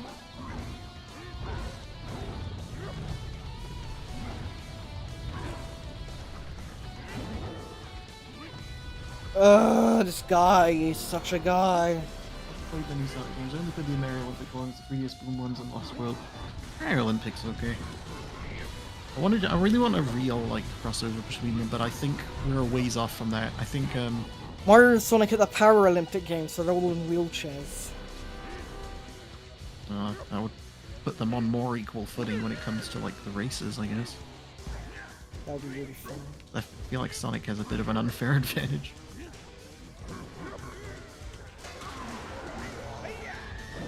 That said, I think Mario is faster than a regular human being at the very least.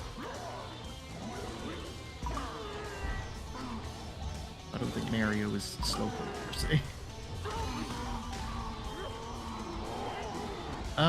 Takashi Iizuka, like the head of Sonic team, I think he said it best. Like, he said, oh great, I died. For there to be a Mario and Sonic crossover, there would have to reach a point where Sonic games are as good as Mario games, like consistently, before they could feasibly like talk. Which is about never it. gonna happen. Well, I don't know about that. I don't think it's gonna happen anytime soon, but I think it'd be nice if it could happen. Yeah. What do you mean, Why? Of course it I would be mean, nice. yeah. I said yeah. Oh, I thought you said, I don't think I want Sonic games to be good. Yeah. They Sorry, can I be thought you said, better. I mean, I know some people like that they're bad, but I don't know. I would say, like, recently the bar has been raised a little bit, because, like, the worst Sonic games have just been kind of boring, rather than, like, straight up bad. Like, I think the last straight up bad one was Sonic Boom. Which I guess wasn't that long ago. Well, God, it was 10 years ago now, Jesus. Oh, fucking bitch! Ah! I'd say Sonic Forces is the bottom bar, or maybe Colors Ultimate was pretty bad, but that's a remaster.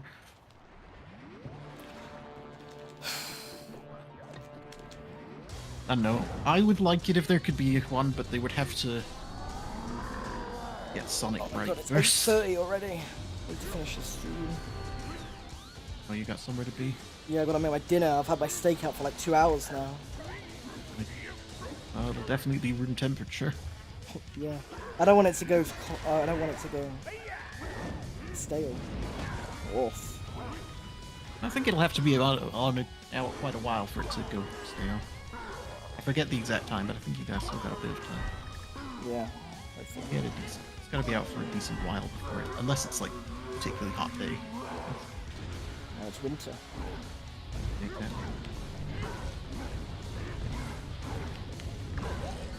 Fucking pony.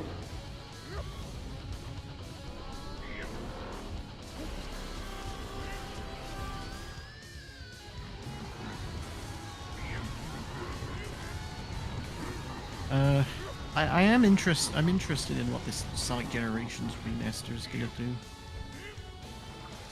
Because I think I'm glad that Shadow the Hedgehog's getting a bit of spotlight, but it looks like it's going to be made in the same engine as like Forces and Frontiers, which makes me think maybe it's not going to be that. I thought it was made in Unreal Engine. Well, they use the Hedgehog engine, which is like. No, I don't think Generations is Unreal Engine. Persona's a pre-reload is Unreal Engine. Oh, come on. No. Hedgehog Engine 2 is just not as good as the Hedgehog Engine. What the fuck? I fucking hit that bitch! I'm just gonna kill myself now. This is ridiculous. I hate this fucking boss.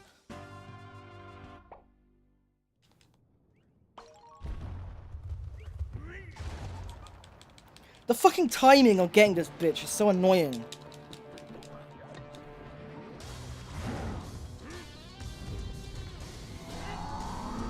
The music isn't even that good in this boss fight, I don't think. Tell me how you really feel. Yeah. You're just going all in like, this boss sucks, it's badly designed, the music isn't even good. It's like, I'm so sorry. I just hate how, like, stupid the timing is. It's like, I hit him, I do the exact same thing, and he still doesn't get hit. Like, if it was just a remaster, but they didn't like change anything in the game, that would be pretty fun. I'm pretty sure it wouldn't happen, but it would be funny. Like, I don't even think Sega would. I think that game could have been right if, you know, they were allowed to actually make the game and weren't messed around. Like, apparently when they announced the game, basically the weird thing is like they were developing it in CryEngine, and then but they didn't know what console they were making it for. They just were making it work in CryEngine. And when they announced the game, they had signed. That was just after they signed the exclusivity deal with Nintendo, and they said they announced it there, like, we're gonna release it for Wii U, and it's like CryEngine apparently notoriously does not work well on Wii U, and they had to like. And they didn't know it was going to be for Wii U until they announced the game. And then they had to like work really hard just to get it to function at all. And they also had to get it ready for like December. So basically, there was no way that game could have been good. Because like, Sega management just completely screwed them over by giving them the hard deadline of like later that year. fuck! And they also had to make it in a bad engine, so it's like I should have practiced this. I feel so bad for the people making it because they're gonna forever have on their resume that they made Sonic Boom Rise a lyric, even though it's not their fault. They just did their best with it. I'm amazed the game happened at all, honestly. Like, that footage that they showed in the first trailer wasn't even running on the Wii U, running on their like CryEngine. God, that exclusivity deal with Nintendo really did not do Sega any favors. Why did they even make it? I don't know. From what I understand, it may have been a bit of an offshoot of like Nintendo, because there was like a leak around that time that Nintendo was trying to like buy Sonic, and it might have been a form of like testing the waters. I don't really know. That's pure speculation. I have nothing to back that up, but like, there was a somewhat credible rumor that Nintendo were interested in buying Sonic at some point. And I wish they did, because the games would probably be better.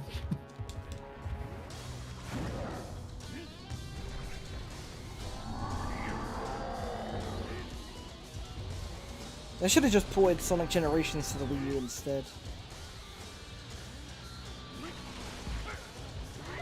I don't know why they didn't do that.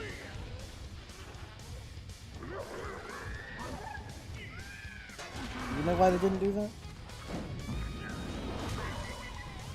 Probably because... I mean, it's weird that Sega didn't really seem to fully recognize Generations as a success. I guess because Generations didn't actually sell that well, because it came out so late in that console's lifespan, and most of the sales were just of the 3DS version. But critically and by fans, it's still considered like one of the best Sonic games. So I'm glad that they're kind of waking up a bit. I feel like everyone has Sonic Generations on like Steam and stuff. I have. Now they do. Now they do. But when it came out, it didn't perform as well as they wanted it to. Maybe the new version will do better. Funny thing is, most of the team that made well, the new version will sell because it'll be on like current consoles and people who likes the game will want to play it. But plus I think a lot of people are gonna want to buy it for the Shadow stuff as well. Shadow's got. I don't know if I'm gonna buy it or not. I think the main selling point for a lot of like Sonic fans is going to be like existing Sonic fans is mostly going to be the Shadow the Hedgehog stuff. The actual remaster portion, I imagine, isn't going to what wins. That's going to more just win over the casual gamers who maybe played it and liked it, or had heard people say they liked it and were curious about it. Most of the team that made Generations is at Nintendo now. Yeah. Sega doesn't value their... Sega has a bit of a history of not valuing their talents. Corporate Sega is bad. Sega developers good. Corporate Sega bad. And corporate Sega makes things harder for developers at Sega. So. I'm not saying it's always Sega's fault, but a lot of the time it is. It's Sonic can be a board game, but I haven't played it yet. It's just been sitting in my backlog. Frontiers is alright. Frontiers is sold really well. It's one of the best-selling Sonic games. I think the Frontiers is okay. It's just a bit it's I don't know. It needs some work. Like, it's a good start for a new idea, but I imagine whatever the next game is will build on the formula a bit, because it's still... It's I missed it! Why did I fucking miss it? It's a little bit tedious. Some of the, like, action stages are a little janky, but, it's alright. I'd say it's not as good as Sonic Generations, but it's alright. Give it a solid 7 out of 10. Solid 2 Whereas out of 10. I'd give Sonic Generations, like, an 8 or a 9 out of 10. 2 out of 10. The main problem with... I would give... The main problem with Sonic Generations is that it's too short. Even if you pace yourself, it's a very short game. What if you run at 2 FPS? It would be still pretty short. It would just be a lot more annoying to play. A good challenge mode, I guess. Playing actually, that game would be really hard at 2 FPS because it would be really hard to react to things properly. Oh, god damn it! I mean, some people say that even 30 FPS is too low for a game like that.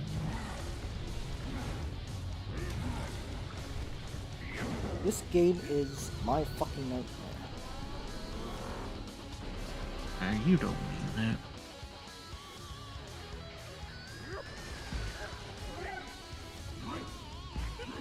I think this is the level I struggle with the most in the game. You just don't get any hearts. I need some hearts. Oh, here's one.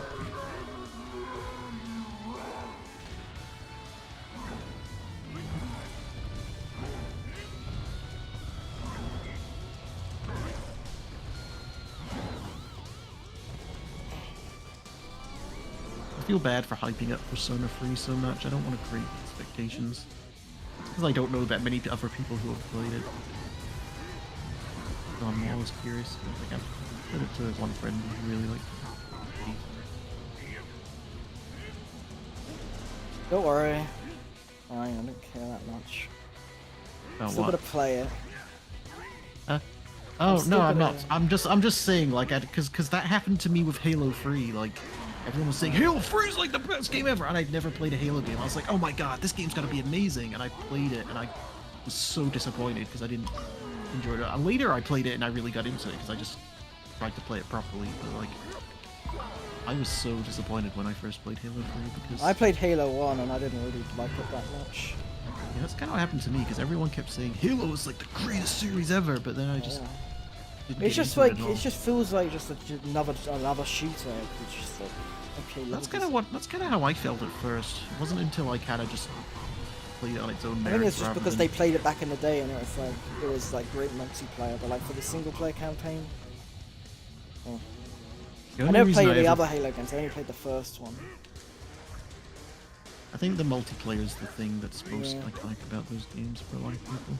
Like it was one of the only games that had like really big multiplayer. I guess like GoldenEye. Yeah. GoldenEye was like, yeah, basically just another game in that kind of early trend of beloved. That game ran multiplayer at 10 series. FPS. So Yeah, because frame rate's one of those things where I think a lot of people didn't realize what they were missing out on until they actually played it at a higher frame rate, and then they realized they couldn't go back. But thankfully most games are 60 now. Not Breath of the Wild though. nope. Someone on pretty Nintendo great. told me it was going to be at 60, but they lied. Yeah, I remember that. That was really weird. What do you mean you remember it? Somebody, I- you remember somebody telling me that? No, sorry, no. I remember when they said that it was gonna be 60, and then everyone was like, it doesn't look 60, and then when it came out, it was like, you lied! It's not 60, it's fine! Nintendo were like, what? Lies! Oh, lies!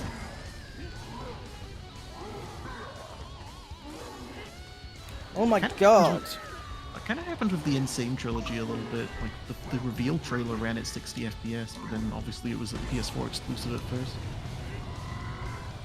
It was locked to 30. Though obviously it ran at 60 when they ported it to other stuff. Yeah, I think those games kind of suck at 30, to be honest.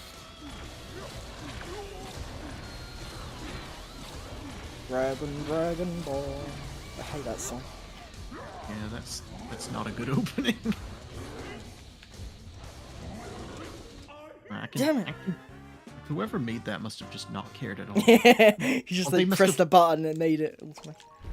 They probably didn't know anything about it and just tried to make a song based on the title alone. No, they just heard the Rock the Dragon. They were like, make something similar to that because we can't use that because it's owned by Funimation. Okay. Yes.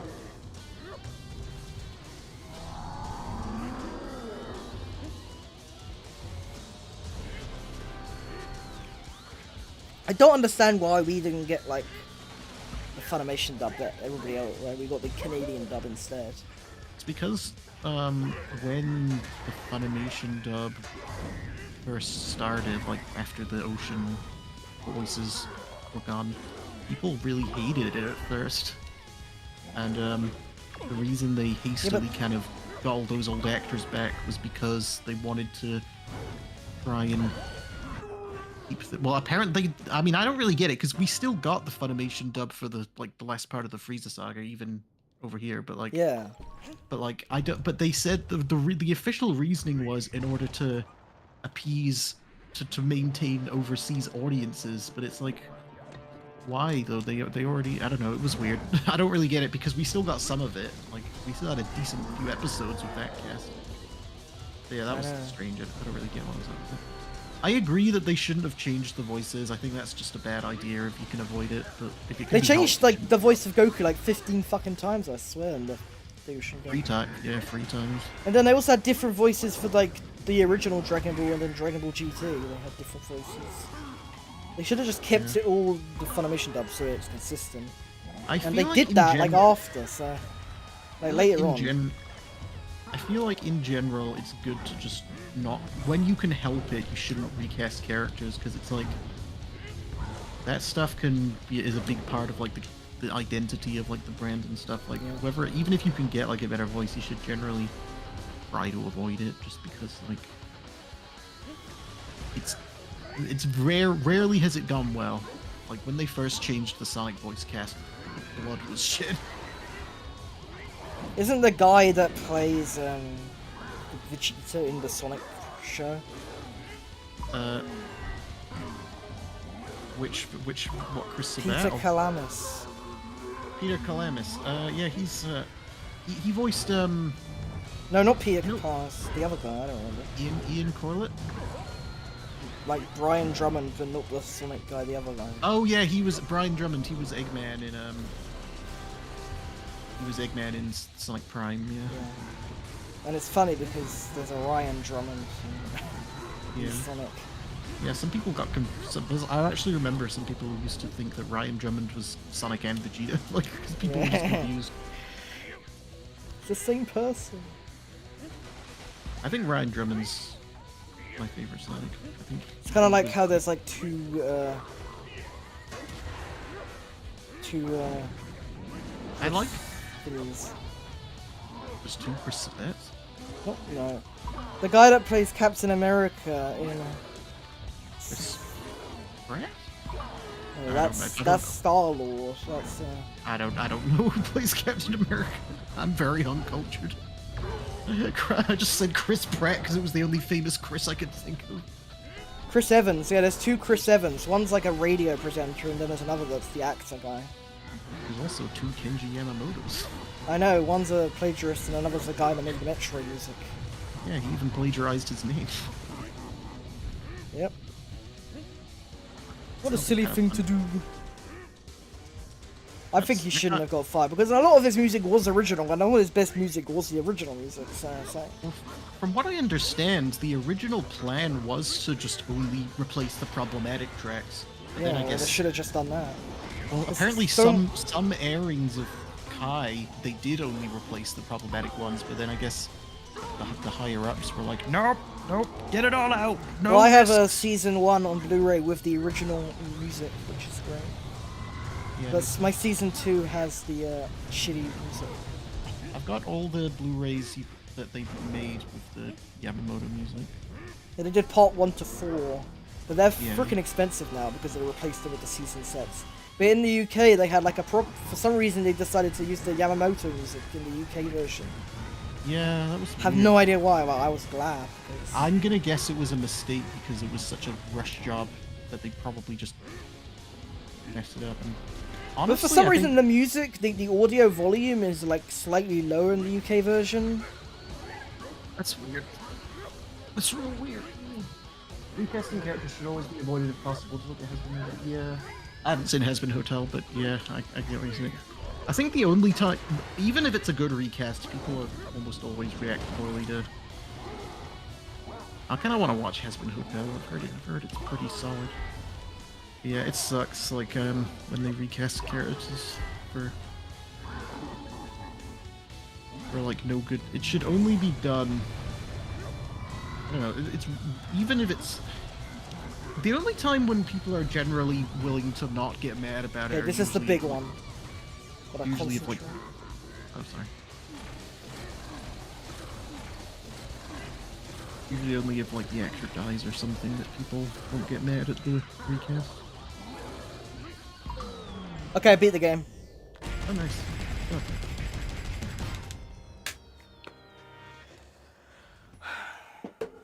Okay, so what do you want to finish the game or shall we just stop? Your call. Well, I've got to go make dinner. Well, yeah, we'll probably be here a decent while longer if you're gonna wait for me to finish. Alright, So. I'll just say, let's just call it then. Okay. GG's. Okay. Thanks.